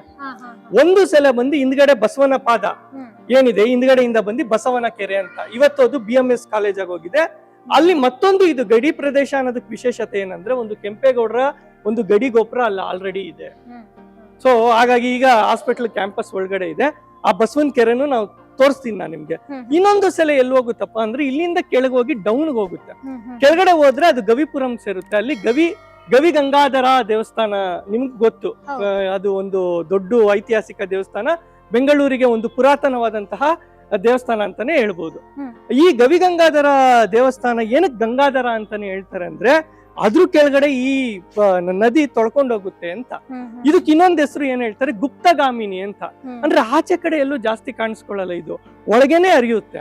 ಸೊ ಈಗ ಎಲ್ಲಪ್ಪ ಇದ್ರ ಸಲ ಗುಪ್ತಗಾಮಿನಿಯಾಗಿ ನಿಮ್ಗೆ ಎಲ್ಲಿ ಕಾಣಿಸುತ್ತೆ ಸರ್ ಅಂದ್ರೆ, ಗವಿಗಂಗಾಧರೇಶ್ವರನ ಕೆಳಗೆಯಿಂದ ಬಂದು ತಿರ್ಗಾ ಅಲ್ಲಿ ಕೆಳಗಡೆ ಈಗ ಅದಮ್ಯ ಚೇತನ ಇದೆ. ನಿಮ್ಗೆ ಗೊತ್ತು, ಮಕ್ಳಿಗೆ ಬಿಸಿ ಊಟ ಯೋಜನೆಯನ್ನ ನಮ್ಮ ಅನಂತ್ ಕುಮಾರ್ ಅವರು ಯಾರು MP ಆಗಿದ್ರು, ಅವ್ರು ತಗೊಂಡಿದ್ರಲ್ವಾ. ಆ ಅದಮ್ಯ ಚೇತನದಲ್ಲಿ ಇಂದಿಗೂ ಕೂಡ 50,000 ಜನ ಮಕ್ಕಳು ಈ ಒಂದು ಶುದ್ಧ ವೃಷಭಾವತಿ ನದಿಯ ನೀರಿನಲ್ಲಿ ಊಟ ಮಾಡ್ತಾರೆ. ಒಂದು ಸಮ್ಮರ್ ಸೀಸನ್ ಬಂದಾಗ 1-2 ತಿಂಗಳು ನೀರ್ ಇಲ್ದೇ ಇರ್ಬೋದು. ತಿರ್ಗಾ ವಾಟರ್ ರೀಚಾರ್ಜ್ ಆದ್ಮೇಲೆ ಆ ನದಿ ತಾನಾಗ್ತಾನೆ ಅಲ್ಲಿ ಹರಿತಾ ಹೋಗುತ್ತೆ. ಆ ಸೆಲೆ ಕೂಡ ಅಲ್ಲಿದೆ. ಅಲ್ಲಿಂದ ಮುಂದೆ ಬಂದ್ರೆ ನಿಮ್ಗೆ ಒಂದು ಜಲಕಂಠೇಶ್ವರ ಅಂತ ಶಿವನ್ ದೇವಸ್ಥಾನ ಇದೆ. ಮಗೋಜಿ ದಂಡೋಸ ಅಂತ ಹೇಳಿ ಒಬ್ರು ಮರಾಠಿ ಸಮಾಜ ಸೇವಕರು ಕಟ್ಟಿಸಿದಂತಹ ದೇವಸ್ಥಾನ. ಅಲ್ಲಿ ಈ ನದಿ ಒಂದು ಕಲ್ಯಾಣಿ ಫಾರ್ಮ್ ತಗೊಳುತ್ತೆ. ಎಷ್ಟು ಅದ್ಭುತವಾಗಿದೆ ಅಂದ್ರೆ, ಆಗಿನ ಕಾಲದ ಇತಿಹಾಸಗಾರರು ಬರೆದಿದ್ದಾರೆ, ಸ್ಫಟಿಕದ ಸಲಾಕೆಯಂತೆ ಅಷ್ಟು ಚೆನ್ನಾಗಿ ನೀರು ಹರಳಿನಂತೆ ಆ ಬಿಸಿಲು ಕಾಣ್ತಿತ್ತಂತೆ. ಈಗ ಗ್ರೌಂಡ್ ವಾಟರ್ ಲೆವೆಲ್ ಎಲ್ಲ ಕಡಿಮೆ ಆಗಿರೋದ್ರಿಂದ ಅಷ್ಟು ಕಾಣಲ್ಲ. ಈಗಲೂ ಕೂಡ ನಮ್ಮ ಐತಿಹಾಸಿಕ ಬೆಂಗಳೂರು ಕರ್ಗ ಏನು ನಡ್ಕೊಂಡ್ ಬಂತಿದೆ, ಸುಮಾರು 500-600 ವರ್ಷಗಳ ಇತಿಹಾಸ ಇದೆ ಅದಕ್ಕೆ. ಅವರು ಗಂಗೆ ಪೂಜೆ ಅಂತ ಮಾಡ್ತಾರೆ, ಕೆರೆಗಳಿಗೆ ಹೋಗಿ ಅಷ್ಟ ದಿಗ್ಬಂಧನ ಪೂಜೆ ಅಂತ. ಆದ್ರೆ ಇಲ್ಲೂ ಬಂದು ವೃಷಭಾವತಿ ನದಿಗೆ ಬಾಗ್ನ ಕೊಡ್ತಾರೆ 4ನೇ ದಿನ. ಎಲ್ಲಿಂದ ಬರ್ತಾರೆ? ಧರ್ಮರಾಯ ಸ್ವಾಮಿ ದೇವಸ್ಥಾನ ಇದೆಯಲ್ಲ ನಗರಪೇಟೆ, ಅಲ್ಲಿಂದ ಅವರು ನಡ್ಕೊಂಡು ಬರೀ ಕಾಲಲ್ಲಿ ಮಧ್ಯಾಹ್ನ ಬಂದು ಈ ಗವಿಪುರಂ ಪಕ್ಕ ಇರುವಂತಹ ಜಲಕಂಠೇಶ್ವರ ದೇವಸ್ಥಾನದ ಆ ವೃಷಭಾವತಿ ನದಿಗೆ ಗಂಗೆ ಪೂಜೆ ಬಾಗಿನವನ್ನ ಸಮರ್ಪಣೆ ಮಾಡಿ ಪೂಜೆ ಮಾಡ್ಕೊಂಡು ಹೋಗ್ತಾರೆ. ಸೊ ಇದು ಏನು ನಮ್ಗೆ ಸೂಚಿಸುತ್ತೆ ಅಂದ್ರೆ, ಜೀವ ಜಲಕ್ಕೆ ನಾವು ಕೊಡುವಂತಹ ಒಂದು ಗೌರವ. ಅಂದ್ರೆ ಇಂದಿನ ಕಾಲದಲ್ಲಿ ನಮ್ಮ ಸಂಪ್ರದಾಯದಲ್ಲ ನೋಡಿ, ಇದೆಲ್ಲ ಆಚರಣೆಗಳೆಲ್ಲ ಹೇಗ್ ಮಾಡಿದ್ರು. ಒಂದು ಕೆರೆ ತುಂಬಿದಾಗ ಕೋಡಿ ಹೇಗ್ ಒಡೆಯುತ್ತೆ. ಹಾಗೆ ಮತ್ತೊಂದು ವಿಶೇಷ ನಾವ್ ಇಲ್ಲಿ ಬಂದ್ವಲ್ಲ ಹೇಳ್ತೀನಿ, ವೃಷಭಾವತಿ ದೇವಿ, ಕಾವೇರಿ ತಾಯಿ, ಯಮುನಾ ನದಿ, ಇದೆಲ್ಲ ನಾವು ಮೂರ್ತಿಗಳು ನೋಡ್ತೀವಿ. ವೃಷಭಾವತಿ ದೇವಿಯ ಒಂದು ವಿಗ್ರಹವನ್ನು ಕೂಡ ನಾವಿಲ್ಲಿ ಮೇಲ್ ನೋಡ್ಬೋದು. ಕೈಯಲ್ಲಿ ಕಮಂಡಲ ಇಟ್ಕೊಂಡಿದೆ ನೋಡಬಹುದು. ವೃಷಭಾವತಿ ದೇವಿ ಒಂದು ಅಭಯ ಹಸ್ತ ಕೊಡ್ತಾ ನದಿ ಈಗ ಪಶ್ಚಿಮ ವಾಹಿನಿಯಾಗಿ ಹರ್ಕೊಂಡು ಹೋಗುತ್ತೆ ಅನ್ನೋದ್ರ ಪ್ರತೀಕವಾಗಿ ಆ ದೇವಿನ ಅಲ್ಲಿ ಸಂಕೇತವಾಗಿ ಪ್ರತಿಷ್ಠಾಪನೆ ಮಾಡಿದ್ದಾರೆ. ಹಾಗೆ ಈ ಜೀವನತಿಗೆ ವೃಷಭಾವತಿ ನದಿ ಅಂತ ಹೆಸರು ಬರೋದಕ್ಕೂ ಕೂಡ ವೃಷಭ ಅಂದ್ರೆ ನಂದಿ. ಹೌದು, ಅಲ್ಲಿಂದಾಗಿ ವೃಷಭಾವತಿ ನದಿ ಅಂತ ಹೇಳಿ ಹೆಸರು. ಸೊ ನೀವು ನೋಡಿದ್ರೆ ಇಲ್ಲಿಂದ ಅದು ಗುಪ್ತಗಾಮಿನಿಯಾಗಿ ಹರಿದು ಇಲ್ಲಿ ಬಂದ್ರೆ ಇದು ಬಸವನ ಕೆರೆ ಆಗಿತ್ತು ಮೇಡಮ್. ಹಾ, ಹಾ, ಈಗ BMS ಕಾಲೇಜ್ ಆಗಿದೆ. ಇಲ್ಲೊಂದು ಕೆಂಪೇಗೌಡ ಗೋಪುರನೂ ಇದೆ. ಹಾ, ಹಾ. ಸೊ ಇದು ಫುಲ್ಲು ಬಸವನ ಕೆರೆ. ಇಲ್ಲಿಂದ ಕನೆಕ್ಟಿವಿಟೀಸ್ ಇತ್ತು, ಒಂದು ಕೆರೆಯಿಂದ ಇನ್ನೊಂದು ಕೆರೆಗೆ ಕನೆಕ್ಟಿವಿಟಿ ಇತ್ತು. ಹಾಗೆ ಇದ್ರ ಬಗ್ಗೆ ಹೇಳ್ತಾ ಹೋದ್ರೆ ನಾನು ಹೇಳಿದ್ನಲ್ಲ, ಅಲ್ಲಿಂದ ಎಲ್ಲಿಗೆ ಹೋಗುತ್ತಪ್ಪ, ಈಗ ಎಲ್ಲಿಗೆ ವಿಷಯಕ್ಕೆ ಬರ್ತೀನಿ ಅಂದ್ರೆ ಜಲಕಂಠೇಶ್ವರ ದೇವಸ್ಥಾನ, ಅದಮ್ಯ ಚೇತನ ಹೇಳಿದೆ. ಅದಮ್ಯ ಚೇತನ ಒಂದು ಮಗಜಿ ದಂಡೋಸ ಅವ್ರು ಕಟ್ಸಿರುವಂತ ಜಲಕಂಠೇಶ್ವರ ದೇವಸ್ಥಾನದಲ್ಲಿ ಕಲ್ಯಾಣಿ ಆಗುತ್ತೆ. ಅಲ್ಲಿ ಕರಗದ ಆಚರಣೆಗಳಲ್ಲಿ ಪ್ರಮುಖ ಪಾತ್ರ ವಹಿಸುತ್ತೆ. ಅಲ್ಲಿಂದ ನದಿ ತಿರ್ಗಾ ಗುಪ್ತಗಾಮಿನಿಯಾಗಿ ಎಲ್ಲಿಗೆ ಹೋಗುತ್ತೆ ಅಂದ್ರೆ ಗಾಳಿ ಆಂಜನೇಯ ದೇವಸ್ಥಾನಕ್ಕೆ ಸೇರುತ್ತೆ. ಗಾಳಿ ಆಂಜನೇಯ ದೇವಸ್ಥಾನ ಬೆಂಗಳೂರಿನ ಸಂಗಮ. ಹೆಂಗೆ ಸರ್ ಸಂಗಮ ಅಂತ ನೀವು ಕೇಳ್ಬೋದು. ಇದಕ್ಕೆ 3 ಸೆಲೆಗಳಿದೆ ವೃಷಭಾವತಿಗೆ. ಇದು ವೃಷಭಾವತಿಯ ಒಂದು ಸೆಲೆ ಪಶ್ಚಿಮ ವಾಹಿನಿ ಅಂತ ಹೇಳ್ತೀವಿ, ಇನ್ನೊಂದು ನಂದಿ ವಾಹಿನಿ. ಇದು ಎಲ್ಲಿ ಅಂದ್ರೆ ಮಲ್ಲೇಶ್ವರಂ ಅಲ್ಲಿ ಒಂದು ಸೆಲೆಯಲ್ಲಿ ಹುಟ್ಟಿ ಒಂದು ಬಾವಿ ಸ್ವರೂಪದಲ್ಲಿ ನಂದಿ ತೀರ್ಥ ಅಂತ ಇದೆಯಲ್ಲ, ಕಾಡು ಮಲ್ಲೇಶ್ವರ, ಆ ನಂದಿ ಬಾಯಿಂದ ಬರುತ್ತೆ ನೋಡಿ, ಅದೇ ನಂದಿ ವಾಹಿನಿ. ಅದು ಅಲ್ಲಿಂದ ಹರ್ಕೊಂಡು ಈ ಮಂತ್ರಿಮಾಲ್ ಮೂಲಕವಾಗಿ ಆದಿಯಾಗಿ ಕೆಂಪಾಮುದಿ ಕೆರೆ ಆದಿಯಾಗಿ ಗಾಳಿ ಆಂಜನೇಯಕ್ಕೆ ಬಂದು ಸೇರುತ್ತೆ. ಇವತ್ತು ಡ್ರೈನೇಜ್ ಆಗೋಗಿದೆ ಬಿಡಿ, ಅದ್ರ ಒರಿಜಿನಲ್ ಫಾರ್ಮ್ ನಾವು ನೋಡೋದು ತೀರಾ ಕಡಿಮೆ. ಸೊ ಅವೆರಡು ಕನೆಕ್ಟ್ ಆಗಿ ಸಂಗಮ ಆಗುವಂತದ್ದು ಗಾಳಿ ಆಂಜನೇಯ. ಸೊ ವ್ಯಾಸರ ಬೆಂಗಳೂರಿನ ಸಂಗಮ ಸ್ಥಳ. ಹೌದು, ಗಾಳಿ ಆಂಜನೇಯ. ಮೈಸೂರಿಂದ ಯಾರೇ ಬಂದ್ರು ಬೆಂಗಳೂರಿಗೆ ಫಸ್ಟ್ ಅಲ್ಲಿ ಆ ಗಾಳಿ ಆಂಜನೇಯ ಸಂಗಮದಲ್ಲಿ ಸ್ನಾನ ಮಾಡಿ ಆ ಹನುಮಂತನ ದರ್ಶನ ಮಾಡಿ ಬೆಂಗಳೂರು ಒಳಗಡೆ ಬರ್ತಿದ್ರು. ನಂಗೆ ಅಂದಿನ ಕಾಲದಲ್ಲಿ, ಇನ್ನು ಈಗ್ಲೂ 40-50 ವರ್ಷಗಳಿಂದನೂ ಇತ್ತು ಮೇಡಮ್ ಅದು. ಅದ್ರ ಪ್ರತೀತಿ ಏನು ಅಂದ್ರೆ ವ್ಯಾಸರು ಹೇಳಿರೋ ಪ್ರಕಾರ ಆ ಗಾಳಿ ಆಂಜನೇಯ ಏನು ಮೂರ್ತಿ ಇದೆ ಅದಕ್ಕೆ ವರ್ಷಕ್ಕೊಂದ್ಸಲಿ ಬಂದು ಪಾದ ತೊಳೆದು ಹೋಗ್ತಾಳೆ ಈ ತಾಯಿ ಅಂತ. ಈಗ್ಲೂ ಆಗುತ್ತೆ, ಆದ್ರೆ ನೀರೆಲ್ಲ ಸೀವೇಜ್ ಆಗೋಗಿದೆ. ನಾವು ಅದನ್ನ ಉಳಿಸ್ಕೊಳ್ಳಿಕ್ಕೆ ಪ್ರಯತ್ನ ಮಾಡ್ಲೇ ಇಲ್ಲ. ಆದ್ರೆ ಅಭಿಷೇಕಕ್ಕೆಲ್ಲ ಅದೇ ನೀರನ್ನ ಬಳಸ್ತಾ ಇದ್ರು. ಅದೊಂದು ಸೆಂಟರ್. ಅಲ್ಲಿಂದ ಹೇಗೆ ಹೋಗುತ್ತಪ್ಪ ಇದು ಅಂತ ಅಲ್ಲಿಂದ ಮುಂದೆ ಕನೆಕ್ಟ್ ಆಗಿ ಬ್ಯಾಂಗ್ಳೂರ್ ಯೂನಿವರ್ಸಿಟಿ ಗಂಟ ಬರೋ ಅಷ್ಟರಲ್ಲಿ ಇನ್ನೊಂದು ನಾಗರಬಾವಿ ತೊರೆ ಅಂತ ನಾಗರಬಾವಿಯಿಂದ ಒಂದ್ ಸೆಲೆ ಬರುತ್ತೆ. ಅದು ಅಲ್ಲಿಂದ ಬಂದು ಬ್ಯಾಂಗ್ಳೂರ್ ಯೂನಿವರ್ಸಿಟಿ ಒಳಗಡೆಯಿಂದ ಹಾಸು ಹೋಗಿ, ಸೊ ಈಗೇನಿದೆ ಮೈನ್ ರೋಡ್ ಏನಿದೆ ಯೂನಿವರ್ಸಿಟಿ ರೋಡ್ ಅಲ್ಲಿಗೆ ಕನೆಕ್ಟ್ ಆಗಿ ಇದು 3 ಜೊತೆಗೆ ಎಲ್ಲಿಗೆ ಹೋಗುತ್ತೆ ಅಂದ್ರೆ ಈ ರಾಮನಗರದಲ್ಲಿರುವಂತಹ ಬೈರಮಂಗಲ ಅಂತ ಹೇಳಿ ಒಂದು ದೊಡ್ಡ ರಿಸರ್ವರ್ ಅಲ್ಲಿ ಸೇರುತ್ತೆ. ಸೊ ಅಲ್ಲಿಂದ ಅದು ಕನಕಪುರ ಆದಿಯಾಗಿ ಹರ್ಕೊಂಡೋಗಿ ಅರ್ಕಾವತಿ ಸೇರುತ್ತೆ. ಅರ್ಕಾವತಿಯಿಂದ ಅದು ಸಂಗಮಕ್ಕೆ 1 ಕಿಲೋಮೀಟರ್ ಹಿಂದೆ ಶಿವನಾಂಕರೇಶ್ವರ ದೇವಾಲಯ ಅಂತ ಇದೆ, ಅಲ್ಲಿ ಇವು ಸೇರಿ ಕಾವೇರಿ ಜೊತೆಗೆ ಹೋಗುತ್ತೆ. ಅಂದ್ರೆ ಅರ್ಕಾವತಿಯ ಉಪನದಿ ಆಗುತ್ತೆ. ಹೌದು. ಸೊ ಈಗ ಈ ನದಿಯ ಸ್ಥಿತಿಗತಿಗಳು ಹೇಗೆ 3 ಹೇಳಿದೆ ನಾನು. ಒಂದು ಏನು, ಇಲ್ಲಿ ಹುಟ್ಟುವಂತಹ ಪಶ್ಚಿಮ ವಾಹಿನಿ, ನಂದಿ ವಾಹಿನಿ ಮತ್ತೆ ನಾಗರಬಾವಿ ತೊರೆ, ಇವು 3 ಸೇರಿ ವೃಷಭಾವತಿ ನದಿ ಅಂತ ಒಂದು ಹೆಸರು ಮೇಡಮ್. ಇವತ್ತು ಪರಿಸ್ಥಿತಿಗಳು ಏನಾಗಿದೆ ಅಂದ್ರೆ ನೋಡಿ, ಇಲ್ಲಿ ಹುಟ್ಟುವಂತ ನದಿ ನೀವು ಅದಮ್ಯ ಚೇತನಕ್ಕೆ ಹೋದ್ರೆ ಕ್ಲಿಯರೆನ್ಸ್ ಇದೆ, ಕ್ರಿಸ್ಟಲ್ ಕ್ಲಿಯರ್ ಆಗಿದೆ, ನೀವು ನೋಡ್ಬಹುದು. ಅದು ಸುಮಾರು 50,000 ಜನ ಮಕ್ಕಳು ಪುಣ್ಯವಂತರು ನೋಡಿ, ಅವರೇ ಊಟ ಮಾಡ್ತಾರೆ ಆ ನದಿ ನೀರಿನಲ್ಲಿ. ಅಲ್ಲಿಂದ ಮುಂದೆ ನೀವು ಕಲ್ಯಾಣಿಗೆ ಹೋದ್ರೆ ಅಲ್ಲೂ ಕ್ಲೀನ್ ಆಗಿರುತ್ತೆ. ಆದ್ರೆ ಒನ್ಸ್ ಅದು ಗಾಳಿ ಆಂಜನೇಯ ರೀಚ್ ಆಯ್ತು ಅಂದಾಗ ಅದು ಏನಾಗುತ್ತೆ, ಮಲ್ಲೇಶ್ವರಂ ಇಂದ ಬಂದಂತ ನಂದಿ ತೀರ್ಥ ಸೇರಿದಾಗ ಆ ಸೀವೇಜ್ ನೆಲ್ಲ ಇದು ಕ್ಯಾರಿ ಮಾಡ್ಕೊಂಡು ಹೋಗ್ತಿದೆ. ಅಂದ್ರೆ ಬೆಂಗಳೂರಿನ ನಗರೀಕರಣದ ಕಾರಣಕ್ಕಾಗಿ ಈಗ ಏನು ಚರಂಡಿ ನೀರು ಹಾಗೆ ಮಳೆ ನೀರು ಎಲ್ಲಾ ಸೇರಿ ಈಗ ಒಟ್ಟು ಕೊಳಚೆ ನೀರಾಗಿ ಹೋಗಿದೆ. ಇನ್ನ ನಾಗರಬಾವಿ ತೊರೆ ಬರ್ಬೇಕಾದ್ರೆ ಎಷ್ಟೋ ಇಂಡಸ್ಟ್ರಿಗಳು, ಈ ಪೀಣ್ಯ ಇಂಡಸ್ಟ್ರಿಯಲ್ ಏರಿಯಾ ಇದೆಯಲ್ಲ, ಅಲ್ಲಿನ ಸೀವೇಜಸ್ ಎಲ್ಲ ಕನೆಕ್ಟ್ ಆಗ್ತಾ ಹೋಗುತ್ತೆ. ಸೊ ಇಲ್ಲಿ STP ಗಳಿದೆ ಎಷ್ಟೊಂದು. STP ಅಂದ್ರೆ ಏನು ಅಂದ್ರೆ ನೀರ್ನ ಒಂದು ಸಂಸ್ಕರಣೆ ಮಾಡೋದು, ಕೆರೆಗಳಿಗೆ ಕನೆಕ್ಟ್ ಆಗುತ್ತೆ. ಬಟ್ ನಮ್ದು ತೊಂದ್ರೆ ಏನಾಗೋಗಿದೆ ಅಂದ್ರೆ ಆ ಏನು ಕಾಲುವೆಗಳಿದೆ, ನದಿ ಹೋಗುವಂತ ಜಾಗ, ಕೆರೆ ಕನೆಕ್ಟ್ ಆಗುವಂತ ಜಾಗ, ಅಲ್ಲೆಲ್ಲ ನಾವು ಬಿಲ್ಡಿಂಗ್ ಗಳನ್ನ ಕಟ್ಕೊಂಡ್ಬಿಟ್ಟಿದೀವಿ. ಸೊ ಹಂಗಾಗಿ ಅದ್ ಹೆಂಗ್ ಹೋಗ್ಬೇಕು ಅಂತ ಗೊತ್ತಾಗ್ತಾ ಇಲ್ಲ. ಆಮೇಲೆ STPs ಪ್ರಾಪರ್ ಆಗಿ ವರ್ಕ್ ಆಗ್ತಿಲ್ದಿದ್ದ ಕಾರಣ ನೀರು ತಿರ್ಗಾ ಏನಾಗ್ತಿದೆ, ಕ್ಲೀನ್ ಆಗ್ತಿಲ್ಲ. ಸೊ ಇನ್ನೊಂದು ದೊಡ್ಡ ಇಶ್ಯೂ ಏನು ಅಂದ್ರೆ ಮೇಡಮ್, ತಿರ್ಗಾ ಇದು ಬಿಡದಿ ಗಂಟ ಹೋಗುತ್ತೆ. ಅಲ್ಲಿ ಎಷ್ಟೋ ಇಂಡಸ್ಟ್ರಿಯಲ್ ಏರಿಯಾ ಇದೆ, ಸಾರಿ ನಾಟ್ ಬಿಡದಿ, ಇದು ಆರೋಹಳ್ಳಿ ಇಂಡಸ್ಟ್ರಿಯಲ್ ಏರಿಯಾ ಇದೆ. ಆರೋಹಳ್ಳಿ ಇಂಡಸ್ಟ್ರಿಯಲ್ ಏರಿಯಾದಲ್ಲಿ ಎಷ್ಟೊಂದು ಇಂಡಸ್ಟ್ರೀಸ್ ಸೀವೇಜ್ ಬಿಡುತ್ತೆ, ಫ್ಯಾಕ್ಟ್ರಿಗಳು ಎಲ್ಲ ಫೋಮ್ ಫಾರ್ಮ್ ಆಗುತ್ತೆ, ಅದು ಕೆಮಿಕಲ್ಸ್. ಸೊ ಏನು ಇವತ್ತು ನಮ್ಗೆ ಆತಂಕಕಾರಿ ವಿಷಯ ಏನು ಅಂದ್ರೆ, ಏನ್ ಹೇಳ್ತಿದೆ ರಿಪೋರ್ಟ್ಸ್, ಇವತ್ತು ಕನಕಪುರ ಅಲ್ಲಿಂದ ಏನು ಬೆಳೆಗಳು ಬರುತ್ತೆ ಆ ಬೆಳೆಗಳಲ್ಲಿ ಈ ಪ್ಲಾಸ್ಟಿಕ್ ತ್ಯಾಜ್ಯ ಇರ್ಬೋದು, ರಾಸಾಯನಿಕ ಕೆಮಿಕಲ್ಸ್ ಜಾಸ್ತಿ ಆಗ್ತಿದೆ. ಅಲ್ಲಿ ಬೆಳೆ ಮಾಡುವಂತ ರೈತರಿಗೆ ಕಾಲಲ್ಲಿ ಇನ್ಫೆಕ್ಷನ್ಸ್ ಗಳಾಗ್ತಿದೆ, ಕಿಡ್ನಿ ಇಶ್ಯೂಸ್ ಬರ್ತಿದೆ. ಹಸುವಿನ ಹಾಲಿನಲ್ಲೂ ಕೂಡ ಆ ಕೆಮಿಕಲ್ಸ್ ಇದೆ ಅಂತ ಹೇಳಿ ಇವತ್ತು ಪ್ರೂವ್ ಆಗ್ತಾ ಹೋಗ್ತಾ ಇದೆ. ಇದಕ್ಕೆ ಏನಪ್ಪ ಪರಿಹಾರ ಏನು ಅಂದ್ರೆ, ಕೋವಿಡ್ ಅಲ್ಲಿ ನೀವು ನೋಡಬಹುದಾಗಿತ್ತು 2020-21ರಲ್ಲಿ ಈ ನೀರು ತಾನೇ ಸ್ವಚ್ಛ ಮಾಡ್ಕೊಂಡ್ಬಿಟ್ಟಿತ್ತು. ಅಂದ್ರೆ ನದಿಯ ಕೆಪಾಸಿಟಿ ಏನು ಅಂದ್ರೆ, ಅವಳನ್ನ ನಾವು ಪೊಲ್ಯೂಟ್ ಮಾಡ್ಲಿಲ್ಲ ಅಂದ್ರೆ, ಮಾಲಿನ್ಯ ಮಾಡಿರ್ಲಿಲ್ಲ ಅಂದ್ರೆ ಅದು ಅದಾಗದೆ ಅದನ್ನ ಸರಿ ಮಾಡ್ಕೊಳ್ಳೋಂತ ಶಕ್ತಿ ನೀರಿಗಿದೆ. ಆದ್ರೆ ತಿರ್ಗಾ ಏನಾಯ್ತು, ಕೋವಿಡ್ ಆದ್ಮೇಲೆ ತಿರ್ಗಾ ಇಂಡಸ್ಟ್ರೀಸ್ ಎಲ್ಲ ಸ್ಟಾರ್ಟ್ ಆಯ್ತು. ಬಟ್ ಒಂದು ಜಿಂದಾಲ್ ಅನ್ನುವಂಥದ್ದೆಲ್ಲ ಏನ್ ಮಾಡ್ತಾರೆ ಅವ್ರು ಯೂಸ್ ಮಾಡಿ ತಿರ್ಗಾ ಅವ್ರು ಏನ್ ಮಾಡ್ತಾರೆ ಅದನ್ನ ಕ್ಲೀನ್ ಮಾಡಿ ಒಂದು ಪ್ರೊಸೀಜರ್ನ ಕಂಡಿಟ್ಕೊಂಡಿದ್ದಾರೆ. ಇವಾಗ ಎಷ್ಟೋ ಯೂನಿವರ್ಸಿಟಿಗಳು ವರ್ಕ್ ಮಾಡ್ತಿದೆ ಅದ್ರ ಮೇಲೆ.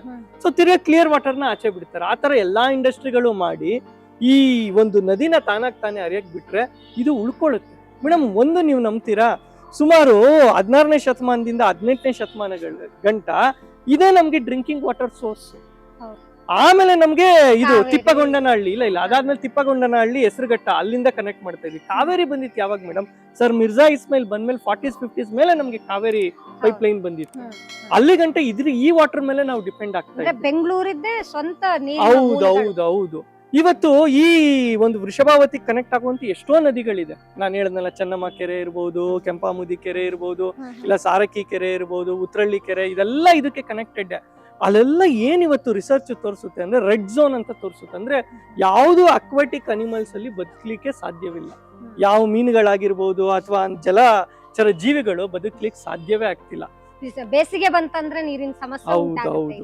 ಸೊ ಇದು ವ್ಯಾಲಿಗಳಂತಾನೆ ಹೇಳ್ಬೋದು. ಇದನ್ನ ವೃಷಭಾವತಿ ವ್ಯಾಲಿ ಅಂತಿದ್ರೆ, ಹೆಬ್ಬಾಳ್ ವ್ಯಾಲಿ ಇತ್ತು. ಹಂಗೆ ಆ ಕಡೆ ಹೋದ್ರೆ ನಿಮ್ಗೆ ದಕ್ಷಿಣ ಪಿನಾಕಿನಿ ನದಿ ಹರಿಯುತ್ತೆ ಈ KR ಪುರಂ ಈ ಬೆಲ್ಟ್ ಅಲ್ಲಿ. ಅದು ಒಂದು ರೂಟ್ ಹೋಗುತ್ತೆ, ಅಲ್ಲಿ ಕೂಡ ವಾಟರ್ ಸೋರ್ಸ್ ಇದೆ. ಇನ್ನು ನೀವು ಹಿಂದೆ ಬಂದ್ರೆ ಈ ಕಡೆ ಕೆಂಗೇರಿಯಿಂದ ಹಿಂದೆ ಅರ್ಕಾವತಿ ನದಿ ಇದೆ. ಸೊ ವಾಟರ್ ಸೋರ್ಸ್ ತುಂಬಾ ಅದ್ಭುತವಾಗಿ ಪ್ಲಾನ್ ಆಗಿರುವಂತಹ ಸಿಟಿ ನಮ್ ಬೆಂಗಳೂರು ಅಂತಾನೆ ಹೇಳ್ಬೋದು. ಇವತ್ತು ಇದರ ಉಳಿಸ್ಕೊಳ್ಳುವಂತದ್ದು ತುಂಬಾ ಮುಖ್ಯ ಆಗಿದೆ ಮೇಡಮ್. ಇದು ಜೀವಜಲ ಅಂತಾನೆ ಹೇಳ್ಬೋದು.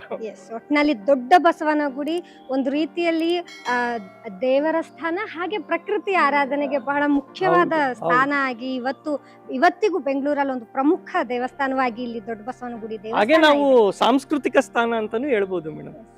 ಇಲ್ಲಿ ವಿಶೇಷ ಏನು ಅಂದ್ರೆ ಈ ಕಳೆಕಾಯಿ ಪರಿಷೆ ಇದೆಯಲ್ಲ, ಅಲ್ಲಿ ಈ ಅರಳೆಪೇಟೆ ಅಂತ ಇದೆ, ಅಲ್ಲೊಂದು ಬಸವೇಶ್ವರ ದೇವಸ್ಥಾನ ಇದೆ. ಅಲ್ಲಿಂದ ಈ ದೇವರಿಗೆ ಅಂದ್ರೆ ಊರಾಚೆ ಬರ್ತಾ ಇದ್ರು. ಇವಾಗ ದೊಡ್ಡಬಳ್ಳಾಪುರ, ಚಿಕ್ಕಬಳ್ಳಾಪುರ ಇಲ್ಲಿಂದ ಆಚೆ ಬರ್ತಾ ಇದ್ರಲ್ಲ, ಇವರೆಲ್ಲ ಕಳೆಕಾಯಿನ ಬೆಳೆದು ಬೆಂಗಳೂರು ಕೋಟೆಗೆ ಬರ್ತಿದ್ರು. ವ್ಯಾಪಾರ ಬೆಂಗಳೂರು ಒಳಗಡೆ ಅಲ್ವಾ. ಕೋಟೆ ಬಾಗ್ಲು ಅಂದ್ರೆ ಎಲ್ಲಿ ಅಂದ್ರೆ ಈ ಧರ್ಮಾಮುದಿ ಕೆರೆಯಿಂದ ಒಳಗ್ ಬಂದ್ರೆ ಈ ಕಾಟನ್ ಪೇಟೆ ಮೇನ್ ರೋಡ್ ಇದೆ ನೋಡಿ, ಕೆಂಗೇರಿ ಗೇಟ್ ಪೊಲೀಸ್ ಸ್ಟೇಷನ್ ಅಲ್ಲಿದೆ ಅರಳೆಪೇಟೆ ಬಸವೇಶ್ವರ. ಅಲ್ಲಿ ಫಸ್ಲನ್ನ ಒಪ್ಸ್ತಾ ಇದ್ರು.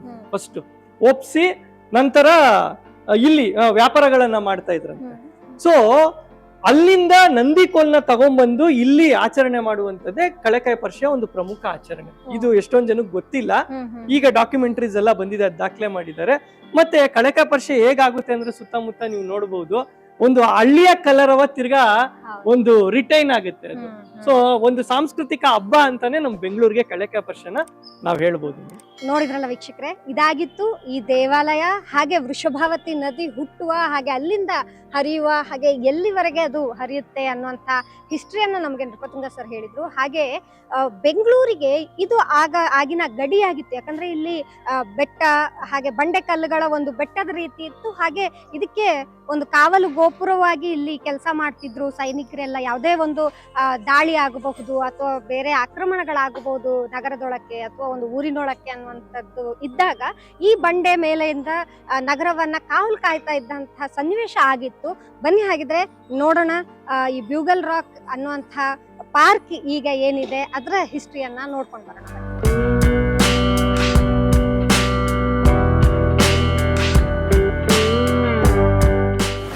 ನಾವು ಬಂದಿದ್ದೀವಿ ಬ್ಯೂಗಲ್ ರಾಕ್ ಪಾರ್ಕ್ಗೆ. ಸರಿ, ಬ್ಯೂಗಲ್ ರಾಕ್ ಪಾರ್ಕ್ ಅಂತಲೇ ಈಗ ಹೆಚ್ಚು ಫೇಮಸ್ ಆಗಿದೆ, ಆದ್ರೆ ಇದಕ್ಕೆ ಸುಂದರವಾದ ಕನ್ನಡ ಪದವೂ ಇದೆ.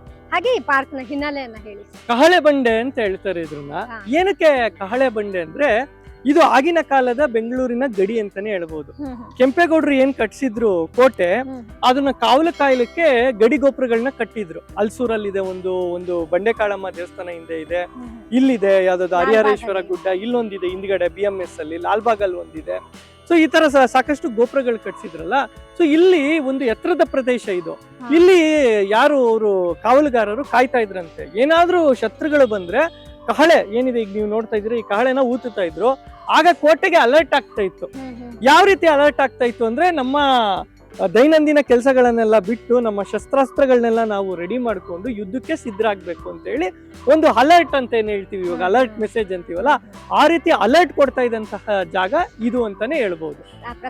ಈಗಲೂ ಸುಂದರವಾಗಿ ಹೌದು, ಇಲ್ಲಿ ಚಿತ್ರ ಹೌದೌದು ಹಾಗೆ ಅದನ್ನ ಓದ್ತಾ ಇರುವಂತಹ ಒಬ್ಬ ಸೈನಿಕನ ಚಿತ್ರದ ಮೂಲಕ ಕಹಳೆ ಬಂಡಿಯ ಒಂದು ಸಂಕೇತವಾಗಿ ಇಲ್ಲಿ ಇದೆ ಇದು. ಹೌದು.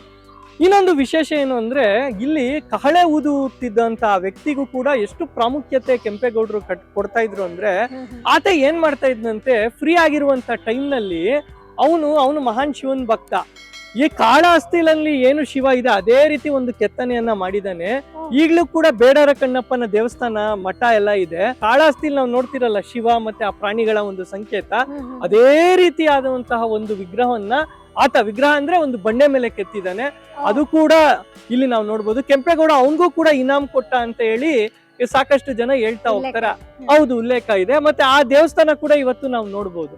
ಮತ್ತೆ ಈ ಕಹಳೆ ಬಂಡಿಯ ಮತ್ತೊಂದು ವಿಶೇಷ ಏನು ಅಂದ್ರೆ ಕಾರ್ತಿಕ ಮಾಸದಲ್ಲಿ ಈ ಕುಳಿಗಳು ಅಂತ ಏನ್ ಹೇಳ್ತೀವಿ ನಾವು, ಬಂಡೆ ಕುಳಿಗಳು, ಅದನ್ನ ನಾನು ತೋರಿಸ್ತೀನಿ. ಆ ದೀಪಗಳನ್ನ ಅಂಟಿಸ್ತಾ ಇದ್ರು. ತಿರುವಣ್ಣಾಮಲೈನಲ್ಲಿ ಹೇಗೆ ಜ್ಯೋತಿ ಇರುತ್ತೋ ಅದೇ ರೀತಿ ಈ ಬಸವನ ಸುತ್ತಮುತ್ತ ಎಲ್ಲ ಅಲ್ಲಿ ಎಣ್ಣೆ ಮಾಡಿ ಕುಡುಗೋಲಿಟ್ಟು ಅದ್ರ ಮೇಲೆ ದೀಪಗಳನ್ನ ಅಂಟಿಸ್ತಾ ಇದ್ರಂತೆ. ಲಕ್ಷ ದೀಪೋತ್ಸವ ಎಲ್ಲ ನಾವು ನೋಡ್ತೀವಲ್ಲ, ಇದು ಅದೇ ರೀತಿ. ಇಷ್ಟು ಐತಿಹಾಸಿಕ ಪ್ರಾಮಿನೆನ್ಸ್ ಈ ಒಂದು ಕಹಳೆ ಬಂಡೆಗಿದೆ, ಬ್ಯೂಗಲ್ ರಾಕ್ ಇದೆ. ಇವತ್ತು ಕೂಡ ಒಂದು ಅದ್ಭುತ ಪ್ಲೇಸ್ ಇದು. ಜನರು ಬಂದು ಶಾಂತಿಯುತವಾಗಿ ಕಾಲ ಕಳಿಬಹುದು. ನೋಡಿದ್ರಲ್ಲ ವೀಕ್ಷಕರೇ, ಇದಾಗಿತ್ತು ದೊಡ್ಡ ಬಸವನಗುಡಿ ದೇವಾಲಯ. ಇಲ್ಲಿ ಹುಟ್ಟುವಂತಹ ವೃಷಭತೀರ್ಥ ನದಿ ಇರ್ಬೋದು, ಹಾಗೆ ದೇವಾಲಯದ ಆವರಣದ ಬ್ಯೂಗಲ್ ರಾಕ್ ಪಾರ್ಕ್ ನ ಒಂದು ಮಹತ್ವ. ಹಾಗೆ ಸರ್, ಪ್ರಮುಖವಾಗಿ ಈ ಒಂದು ಗಡಿ ಪ್ರದೇಶದಿಂದ ಮೊದಲು ಬೆಂಗಳೂರಿಂದ ಮೈಸೂರಿಗೆ ಹೋಗುವಂತ ಹೆದ್ದಾರಿ ಆಗಿತ್ತು ಮೊದಲಿನ ಕಾಲದ ಕಾಲ್ನಡಿಗೆ ಅಥವಾ ಚಿಕ್ಕಡಿಯಲ್ಲಿ ಹೋಗೋ ಜನಕ್ಕೆ. ಯಾವ ರೀತಿ ಸರ್? ಮೇಡಮ್, ಇಲ್ಲಿಂದ ಈ ಗವಿಪುರಂ ಏನಿದೆ, ಗವಿಪುರಂ ಇಂದ ಆಚೆ ಹೋದ್ರೆ ನಮ್ಗೆ ಗಾಳಿ ಆಂಜನೇಯ ದೇವಸ್ಥಾನ ಸಿಗುತ್ತೆ. ಅದೇ ಮೈಸೂರು ರೋಡ್. ಅಲ್ಲಿಂದ ನಾವು ಟುವರ್ಡ್ಸ್ ಕೆಂಗೇರಿ, ಬಿಡದಿ ಈಗ ಹೋಗ್ತಾ ಇದ್ವಲ್ಲ, ಅದೇ ರೂಟ್, ಅದೇ ಮೈಸೂರು ರೂಟ್ ಅಂತಾನೆ ಹೇಳುವಂತ. ಹೌದು. ಈಗಲೂ ಕೂಡ ಬೆಂಗಳೂರು ಕೋಟೆಯ ಒಂದು ಬಾಗಿಲಿಗೆ ಮೈಸೂರು ಗೇಟ್ ಅಂತ ಇದೆ, ಟುವರ್ಡ್ಸ್ ಮೈಸೂರು ಹೋಗುವಂತದ್ದು. ಸೊ ಈಗಲೂ ಕೂಡ ನೋಡಬಹುದು ನಾವು. ನದಿ ಹರಿದು ನೆಕ್ಸ್ಟ್ ಯಾವ ಸ್ಪಾಟಿಗೆ ಹೋಗೋದು? ಮೇಡಮ್ ಬನ್ನಿ, ನಾವು ಅದಮ್ಯ ಚೇತನ ಅಂತ ಹೇಳಿದ್ನಲ್ಲ, ಗುಪ್ತಗಾಮಿನಿಯಾಗಿ ಒಳಗೋಗಿ ಅಲ್ಲಿ ಒಂದು ಸೆಲೆ ಸಿಕ್ಕುತ್ತೆ, ಪಕ್ಕ ಒಂದು ಕಲ್ಯಾಣಿನೂ ಸಿಕ್ಕುತ್ತೆ. ಸೊ ಅವೆರಡು ಕೂಡ ನೋಡೋಣ. ಗುಪ್ತಗಾಮಿನಿ ಅನ್ನೋ ಹೆಸರೇ ಬಹಳ ಕೇಳೋದಕ್ಕೆ ಒಂದು ಕುತೂಹಲ ಇರುತ್ತೆ ಸರ್. ನದಿ ಹೇಗ್ ಹರಿಯುತ್ತೆ, ನಿಜಕ್ಕೂ ಅದು ನಿಜನ ಸುಳ್ಳ ಅನ್ನೋ ಮಟ್ಟಿಗೆ. ಆದ್ರೆ ಈ ಒಂದು ವೃಷಭಾವತಿ ನದಿ ಗುಪ್ತಗಾಮಿನಿ ಆಗಿ ಹರಿಯೋದಕ್ಕೆ ಇಲ್ಲಿದೆ ಸಾಕ್ಷಿ. ಇದು ಅದಮ್ಯ ಚೇತನದ ಆವರಣ. ಇಲ್ಲಿಯ ಒಂದು ಅಡಿಗೆ ಮನೆಯ ಒಳಗಡೆ ಬಂದಿದೀವಿ. ಹೇಳಿ ಸರ್. ಹೌದು ಮೇಡಮ್, ಅಲ್ಲಿಂದ ಏನು ಬಸವನಗುಡಿ ಬಸವನ ಪಾದದಿಂದ ಬರುತ್ತೆ, ಅಲ್ಲಿಂದ ಗವಿಗಂಗಾಧರೇಶ್ವರ ಮೂಲಕ ಇಲ್ಲಿ ಗುಪ್ತಗಾಮಿನಿಯಾಗಿ ಒಂದು ಸೆಲೆ ಸಿಗುತ್ತೆ. ನೋಡ್ಬೋದು, ನಮ್ಮ ಪ್ರಕಾಶ್ ಅವ್ರು ತೋರಿಸ್ತಾರೆ. ನೋಡಿ ಮೇಡಮ್, ಈ ಇದೆಯಲ್ಲ ಇವಾಗ ಡ್ರೈ ಆಗಿದೆ ಇದು. ಇಲ್ಲಿ ನದಿ ಹರಿಯುತ್ತೆ. ನಾವು ಒಂದ್ ವರ್ಷದಿಂದ ಬಂದಾಗ ಒಂದು ಮಳೆ ಬಂದ್ರೆ ಸಾಕು, ಇಲ್ಲಿಗೆ ನದಿ ಹರ್ಕೊಂಡು ಹೋಗುತ್ತೆ. ಇದರಿಂದನೇ ಎಷ್ಟೋ ಒಂದು ಅಡಿಗೆಗೆ ಯೂಸ್ ಮಾಡ್ತಾರೆ ನೀರ್ನ. ಮಕ್ಳಿಗೆ ಎಷ್ಟೋ ಸಾವಿರ ಮಕ್ಳಿಗೆ ಊಟ ಆಗುತ್ತೆ. ಸೊ ಈ ನೀರು ಇವತ್ತಿಗೂ ಉಪಯೋಗದಲ್ಲಿ ಇದೆ ಅಂದ್ರೆ ನಿಜವಾಗ್ಲೂ ಒಂದು ಪುಣ್ಯ ಅಂತಾನೆ ಹೇಳ್ಬೋದು. ಒಂದು ಮಳೆ ವೆಟ್ನೆಸ್ ನಿಮ್ಗೆ ಕಾಣಿಸುತ್ತೆ, ಒಂದೇ ಒಂದು ಮಳೆ ಬಂದ್ರೆ ಸಾಕು ಇಲ್ಲಿ ವಾಟರ್ ಜಿನುಗುತ್ತೆ ಮೇಡಮ್. ಇನ್ನು ಮಣ್ಣು ಹಸಿ ಹಸಿಯಾಗಿ ಹಾಗೆ ಇದೆ. ಒಂದು ಮಳೆಗೆ ಕಾಯ್ತಾ ಇದೀವಿ ಈಗ ಬೇಸಿಗೆ ಕಾಲದಿಂದ. ಆ ಮಳೆ ಬಂದ ತಕ್ಷಣ ಅದಕ್ಕೆ ನಾವು ಏನಂತ ಇಲ್ಲಿಗೆ ಉಪಯೋಗಕ್ಕೆ ಬರುತ್ತೆ ಅಂತಾನೆ ಹೇಳ್ಬಹುದು. ನಾವು ಮಾರ್ಚ್ ಮಧ್ಯ ಭಾಗದಲ್ಲಿ ಬಂದಿರೋದ್ರಿಂದ ಬಹುಶಃ ನಮಗೆ ಇಲ್ಲಿ ನೀರ್ ಕಾಣಿಸುವಂತ ಭಾಗ್ಯ ನಮಗೆ ಸಿಗ್ತಾ ಇಲ್ಲ. ಆದ್ರೆ ಒಂದು ಮಳೆ ಬಂದ ಕೂಡಲೇ ಇಲ್ಲಿಯೂ ನೀರ್ ಕಾಣಬಹುದು. ಹಾಗೆ ಮುಂಭಾಗದಲ್ಲಿ ಇರುವಂತ ಕಲ್ಯಾಣಿಯಲ್ಲಿ ಕೂಡ ಒಂದು ನೀರು ಶೇಖರಣೆಯಾಗಿ ಕರಗದ ಸಮಯದಲ್ಲಿ ಅದು ಪೂಜೆ ಆಗುವಂತ ವಿಷಯವನ್ನ ಕೂಡ ರಾಜೇಂದ್ರ ಪತಂಗ ಸರ್ ಹೇಳಿದ್ರು. ಅದಮ್ಯ ಚೇತನದ ಸಿಬ್ಬಂದಿ ಪ್ರಕಾಶ್ ಅವರಿದ್ದಾರೆ, ಅವ್ರನ್ನೇ ಮಾತಾಡ್ಸೋಣ. ಸರ್ ಹೇಳಿ, ಇಲ್ಲಿ ನೀವೆಲ್ಲ ನೀರ್ ನೋಡಿದೀರಾ? ನೋಡಿ, ಒಂದು 18 ವರ್ಷದಿಂದ ನೀರು ಬರ್ತಾ ಇದೆ. 18 ವರ್ಷದಿಂದ ನೀರು ಬರ್ತಾ ಇದೆ. ಮೊದಲು ಸುಮ್ಮನೆ ಹಾಗೆ ಹೋಗ್ಬೇಕು. ಮತ್ತೆ ಮೇಡಮ್ ನೋಡಿಬಿಟ್ಟು ಒಳ್ಳೆ ನೀರಿದೆ ಅಂತ ಚೆಕ್ ಮಾಡಿದ್ವಿ. ಕುಡಿಯೋ ನೀರು ಯೂಸ್ ಮಾಡುವಂತ ನೀರಿದೆ ಅಂತ ಗೊತ್ತಾದ ಮೇಲೆ ನಾವು ಯೂಸ್ ಮಾಡ್ತಾ ಇದ್ದೀವಿ. ಹೌದಾ? ಅಷ್ಟು ಸ್ವಚ್ಛವಾಗಿ ಇದಕ್ಕೆ ಅಡ್ವಾಣಿ ಅವ್ರು ಬಂದಿದ್ರು. ಸುಮಾರು ಮಿನಿಸ್ಟರ್ ಬಂದು ಚೆಕ್ ಮಾಡಿ ಹೋದಾರೆ, ಕುಡಿದಾರೆ ನೀರು ಇದನ್ನು. ನಮ್ಮ ಅನಂತಕುಮಾರ್ ಸರ್ ಪ್ರತಿ ಸಲ ಬಂದಾಗ ಇಲ್ಲಿ ಬಂದು ನಮಸ್ಕಾರ ಮಾಡಿ ನೀರು ಕುಡಿದು ಹೋಗ್ತಿರೋರು ಪ್ರತಿ ಸಲ. ಒಳ್ಳೆ ನೀರು ಅಂತ ಸ್ಯಾಟಿಸ್ಫ್ಯಾಕ್ಷನ್ ಆಗಿದೆ. ತೇಜಸ್ವಿನಿ ಅನಂತಕುಮಾರ್ ಅವರು ನಾವಿಲ್ಲಿ ಶೂಟ್ ಮಾಡ್ಬೇಕು ಅಂತ ಕೇಳಿದಾಗ್ಲೂ ಖಂಡಿತ ಬನ್ನಿ, ಆದ್ರೆ ಈಗ ಸದ್ಯಕ್ಕಿಲ್ಲ, ಒಂದು ಮಳೆ ಬಂದ್ರೆ ಸಾಕು ಇಲ್ಲಿ ನೀರ್ ಹರಿಯುತ್ತೆ ಅನ್ನೋದನ್ನ ಮಾತನ್ನ ಹೇಳ್ತಾ ಇದ್ರು. ಆದ್ರೆ ಅವರು ಅನುಮತಿ ಮೇರೆಗೆ ನಾವ್ ಇಲ್ಲಿ ಬಂದು ಶೂಟ್ ಮಾಡ್ತಾ ಇದ್ವಿ. ಆದ್ರೆ ಇವತ್ತು ಮಾತ್ರ ನೀರಿಲ್ಲ. ಆದ್ರೆ ಪ್ರತಿ ಸರಿ ಇಲ್ಲಿ ನೀರ್ ಬಂದದನ್ನ ನಾವು ಅದಮ್ಯ ಚೇತನದ ಸಾವಿರಾರು ಮಕ್ಕಳಿಗೆ, ಲಕ್ಷಾಂತರ ಮಕ್ಕಳಿಗೆ ಇಲ್ಲಿ ಏನು ಊಟ ಹೋಗುತ್ತೆ ಅದಕ್ಕೂ ಬಳಕೆ ಮಾಡ್ತಾರೆ ಅಲ್ವಾ ಸರ್? ಅಲ್ಲಿ ಹರಿಯೋ ನೀರ್ ಕಾಣ್ತಾ ಇಲ್ಲ ಅಂತ ಬೇಜಾರ್ ಮಾಡ್ಕೊಂಡ್ವಿ. ಆದ್ರೆ ಅದಕ್ಕೇನಂತ ಇಲ್ಲಿ ವೃಷಭಾವತಿಯ ಸ್ಟೋರ್ ಮಾಡಿರುವಂತ ನೀರೇ ಅತ್ಯಂತ ಪರಿಶುದ್ಧವಾಗಿರೋದನ್ನ ನಾವು ಇಲ್ಲಿ ನೋಡ್ತಾ ಇರ್ಬೋದಲ್ವಾ ರಾಜೀವ್ ಸರ್? ಅಲ್ಲಿಂದ ಏನ್ ಬರುತ್ತೆ ನೀರು ನೋಡಿ, ಇಲ್ಲಿ ಸ್ಟೋರ್ ಮಾಡಿದ್ದಾರೆ. ಸ್ಟೋರೇಜ್ ಆಗಿ ಆ ನೀರು ಯಾವಾಗ ಸೆಲೆಯಲ್ಲಿ ಬರಲ್ಲ ನೋಡಿ, ಅವಾಗ ಯೂಸ್ ಮಾಡ್ತಾರೆ. ಇದು ಒಂದು ಮಳೆ ಬಂದ್ರೆ ಸಾಕು ನೀರು ಉಕ್ಕುತ್ತೆ ತಿರ್ಗಾ. ಅದನ್ನ ಯೂಸ್ ಮಾಡ್ಕೊಂತಾರೆ. ಅವಾಗ ಇಲ್ಲಿಂದ ಪೈಪ್ ಮೂಲಕ ಒಳಗಡೆಗೆ ಕನೆಕ್ಟ್ ಮಾಡ್ಕೊಂಡಿದ್ದಾರೆ. ಹೀಗಾಗಿ ತುಂಬಾ ಚೆನ್ನಾಗಿ ವೃಷಭಾವತಿ ನದಿಯನ್ನ ಅದಮ್ಯ ಚೇತನ ಉಪಯೋಗ ಮಾಡ್ಕೊಂತ ಇದೆ ಅಂತಾನೆ ಹೇಳ್ಬೋದು. ಇದು ನದಿಯ ಒಂದು ಭಾಗ ಆಗಿರ್ಬೋದು, ಇನ್ನು ಬೇರೆ ಬೇರೆ ಸೆಲೆ ಹೌದು. ಹರಿದು ಮುಂದೆ ಕಲ್ಯಾಣಿಗೆ ಹೌದು ಹೌದು ಮೇಡಮ್. ಆ ಹೌದು ಕಲ್ಯಾಣಿ ವಿಶೇಷ ಹೇಳಿ ಸರ್. ಮೇಡಮ್, ಅದು ಮಗಜಿ ದಂಡೋಸ ಅನ್ನೋರು ಅಲ್ಲಿ ಒಂದು ದೇವಾಲಯ ಮತ್ತೆ ಚೌಟ್ರಿಯನ್ನ ಕಟ್ಸಿದ್ದಾರೆ. ಅದು ಸ್ಫಟಿಕದ ಸಲೆ ಆ ನೀರಿತ್ತು ಅಂತ ಹೇಳಿ ಹಿರೀಕರು ಅನೇಕ ಇತಿಹಾಸಗಾರರು ಹೇಳಿದ್ದಾರೆ. ಬಟ್ ಇವಾಗ ಏನಾಗಿದೆ, ಅಲ್ಲೂ ಕೂಡ ನೀರ್ ಕಡಿಮೆ ಆಗಿದೆ ಬೇಸಿಗೆ ಆಗಿರೋದ್ರಿಂದ. ಬೆಂಗಳೂರು ಕರಗದ ಸಮಯದಲ್ಲಿ ಅಲ್ಲಿಗೆ ಬಾಗಿನ ಅರ್ಪಿಸಿ ಗಂಗೆ ಪೂಜೆ ಮಾಡುವಂತದ್ದು ವಿಶೇಷ. ಅಲ್ಲಿಂದ ಬರೀ ಕಾಲಲ್ಲಿ ಮಧ್ಯಾಹ್ನ ನಡ್ಕೊಂಡ್ ಬಂದು ಇಲ್ಲಿ ಪೂಜೆ ಮಾಡಿ, ಇಲ್ಲಿಂದ ತಿರ್ಗಾ ಬರೀ ಕಾಲಲ್ಲಿ ಆ ಧರ್ಮರಾಯ ದೇವಸ್ಥಾನಕ್ಕೆ ಹೋಗಿ ಪೂಜೆ ಸಲ್ಲಿಸ್ತಾರೆ. ಹಾಗಾಗಿ ಒಂದು ಪ್ರಕೃತಿಗೆ ನೀಡುವಂತಹ ಗೌರವ ಅಂತಾನೆ ಹೇಳ್ಬೋದು. ನಾನು ಹೇಳಿದ್ನಲ್ಲ ಮೇಡಮ್, ಕಾರಂಜಿ ಕೆರೆ ಅಂತ ಹೇಳಿ, ಆ ವೃಷಭಾವತಿ ಸೆಲೆಯಿಂದ ಒಂದು ಸೆಲೆ ಆಚೆ ಬಂದು ಕೋಟೆ ಪ್ರದೇಶದ ಒಳಗಡೆ ಬಂದು ಸಿದ್ದಿಕಟ್ಟೆ KR ಮಾರ್ಕೆಟ್ ಇಂದ ಬಂದು ಇವತ್ತಿಗೆ ಕಿಮ್ಸ್ ಇದೆಯಲ್ಲ, ಅಲ್ಲಿಂದ ನ್ಯಾಷನಲ್ ಗ್ರೌಂಡ್ಸ್ ಇಂದ ಹಿಡಿದು ಬಸವನಗುಡಿ ಫುಲ್ಲು ಇದೆಲ್ಲ ಏನು ಅಂದ್ರೆ ಕಾರಂಜಿ ಕೆರೆ. ಅದಕ್ಕೆ ಸಾಕ್ಷಿ ಕಾರಂಜಿ ಆಂಜನೇಯ ದೇವಸ್ಥಾನ ರಿನೋವೇಟ್ ಆಗ್ತಾ ಇದೆ. ಮುಂದಿನ ತಿಂಗಳು ಎಲ್ಲರೂ ಬನ್ನಿ. ಎಷ್ಟು ಅದ್ಭುತವಾಗಿದೆ ಆಂಜನೇಯ ಅಂದ್ರೆ ಏನು, ಈಗ ನೀವು ದೊಡ್ಡ ಗಣಪತಿ ನೋಡಿದ್ರಲ್ಲ ಅದೇ ತರ ದೊಡ್ಡ ಆಂಜನೇಯ ಕೈಯಲ್ಲಿ ಬೇಡಿ ಹಾಕಿರೋದು. ಲಂಕಾಗ್ ಹೋದಾಗ ಆ ಒಂದು 2 ಕೈಯಲ್ಲಿ ಆ ಬೇಡಿ ಇದೆ. ಮತ್ತೆ ಕಟಾರಿ ಅಂದ್ರೆ ಏನೊಂದು ಕತ್ತಿ ತರ ಹೇಳ್ತಿ ಚಿಕ್ಕದೊಂದು ಇದು, ಅದು ಅವನ ಸೊಂಟದಲ್ಲಿದೆ. ಅಂದ್ರೆ ಅವನು ಯುದ್ಧಕ್ಕೆ ಹೋಗ್ತಿರುವಂತದ್ದು. ಒಂದು ಪುರಾತನ 16ನೇ ಶತಮಾನಕ್ಕೆ ಸಂಬಂಧಪಟ್ಟಿರುವಂತಹ ದೇವಸ್ಥಾನ ಈ ಬಸವನಗುಡಿ ಆವರಣದಲ್ಲೇ ಇದೆ. ಸೊ ಕಾರಂಜಿ ಕೆರೆ ಇತ್ತು ಅನ್ನೋದಕ್ಕೆ ಸಾಕ್ಷಿ ಏನು ಅನ್ನೋದಕ್ಕೆ ಈ ಕಾರಂಜಿ ಆಂಜನೇಯನೇ ಸಾಕ್ಷಿ ಅಂತ ಹೇಳ್ಬೋದು. ಅಂದ್ರೆ ಈ ಬಸವನಗುಡಿ ಭಾಗ ಎಲ್ಲ ಕೆರೆ ಆಗಿತ್ತು. ಹೌದು ಮೇಡಮ್. ಎಲ್ಲಿಂದ ಕಿಮ್ಸ್ ಇವಾಗ ಏನು ಶುರು ಆಗುತ್ತಲ್ವಾ, ಕೆಂಪೇಗೌಡ ಹಾಸ್ಪಿಟಲ್, ಅಲ್ಲಿಂದ ಕನೆಕ್ಟ್ ಆದ್ರೆ ನ್ಯಾಷನಲ್ ಗ್ರೌಂಡ್ಸ್ ಇರ್ಬೋದು, ಇದಿರ್ಬೋದು. ಇವಾಗ ನೀವು ನೋಡಿ ವಿಶಾಲವಾಗಿ ಕಾಣ್ತಿದೆ ಪ್ಲೈನ್ ಆಗಿ. ಇದೆಲ್ಲ ಕೂಡ ಕೆರೆಯ ಭಾಗವೇ ಆಗಿತ್ತು. ಇದರ ತಪ್ಪಲಿನಲ್ಲಿ ಇದ್ದಂತದ್ದು ಈ ಆಂಜನೇಯ. ಹಾಗಾಗಿ ಇದಕ್ಕೆ ಕಾರಂಜಿ ಆಂಜನೇಯ ಅಂತ ಹೆಸರು ಬಂತು. ಇಲ್ಲಿ ಕಾರಂಜಿ ದೇವಾಲಯ ಹಾಗಾದ್ರೆ ದೊಡ್ಡ ಬಸವನ ಗುಡಿ ಹತ್ರನೇ ಇದೆಯಾ ಸರ್? ಹೌದು, ಖಂಡಿತವಾಗ್ಲು ಪಕ್ಕದ ರೋಡಲ್ಲೇ ಸಿಗುತ್ತೆ ನಿಮ್ಗೆ. ಓಕೆ, ಅಂದ್ರೆ ಬಸವನ ಗುಡಿಯ ಕಾರಂಜಿ ದೇವಾಲಯ ಅಂತ ಕೇಳಿದ್ರೆ ಇಲ್ಲಿ ಬರ್ಬೋದು. ಹಾಗೆ ಈ ಆವರಣ ಪೂರ್ತಿ ಏನಿದೆ, ಈಗ ಪಾರ್ಕಿಂಗ್ ಸ್ಲಾಟ್ ಆಗಿರ್ಬೋದು, ದೊಡ್ಡ ಮರಗಳಿರ್ಬೋದು, ಎಲ್ಲವೂ ಕೆರೆ ದಂಡೆ ಅಥವಾ ಕೆರೆ ಭಾಗದಲ್ಲಿ ಇದ್ದಂತಹ ಜಾಗಗಳು ಈಗ ಸಂಪೂರ್ಣವಾಗಿ ನಗರೀಕರಣ ಆದ್ಮೇಲೆ, ಕೆರೆಗಳು ಮಾಯ ಆದ್ಮೇಲೆ ಬೆಂಗಳೂರು ಹೇಗಿದೆ ಅನ್ನೋದಕ್ಕೆ ಸಾಕ್ಷಿ ಇದಾಗಿದೆ. ಒಟ್ಟಿನಲ್ಲಿ ಬೆಂಗಳೂರಿನ ಜೀವ ನದಿಯಾಗಿದ್ದಂತಹ ವೃಷಭಾವತಿ ನದಿಯ ಹುಟ್ಟು ಹಾಗೆ ಹರಿವಿನ ಬಗ್ಗೆ ನಮಗೆ ಹಾಗೆ ವಿಜಯ ಕರ್ನಾಟಕದ ವೀಕ್ಷಕರಿಗೆ ತಿಳಿಸಿಕೊಟ್ಟಿದ್ದಕ್ಕಾಗಿ ತುಂಬಾ ಧನ್ಯವಾದಗಳು ಸರ್. ಧನ್ಯವಾದಗಳು. ಇದಾಗಿತ್ತು ಈ ವಾರದ ಬೆಂಗಳೂರು ಸೀಕ್ರೆಟ್ ನ ವಿಶೇಷ.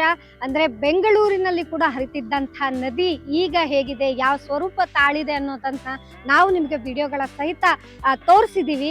ಈ ವಿಡಿಯೋ ಇಷ್ಟ ಆಗಿದ್ದಲ್ಲಿ ನಿಮಗೆ ಕಮೆಂಟ್ ಮಾಡಿ, ಶೇರ್ ಮಾಡಿ, ಹಾಗೆ ಬೆಂಗಳೂರು ಸೀಕ್ರೆಟ್ ಕಾರ್ಯಕ್ರಮದ ಎಲ್ಲಾ ವಿಡಿಯೋಗಳನ್ನ ವೀಕ್ಷಿಸಿ ನಿಮ್ಮ ಅಭಿಪ್ರಾಯವನ್ನ ತಿಳಿಸಿ ಅಂತ ಹೇಳ್ತಾ, ವಿಡಿಯೋ ಜರ್ನಲಿಸ್ಟ್ ಪ್ರೇಮೇಶ್ ಜೊತೆ ಸೌಮ್ಯಶ್ರೀ ಮಾರ್ನಾಡ್, ಬೆಂಗಳೂರು.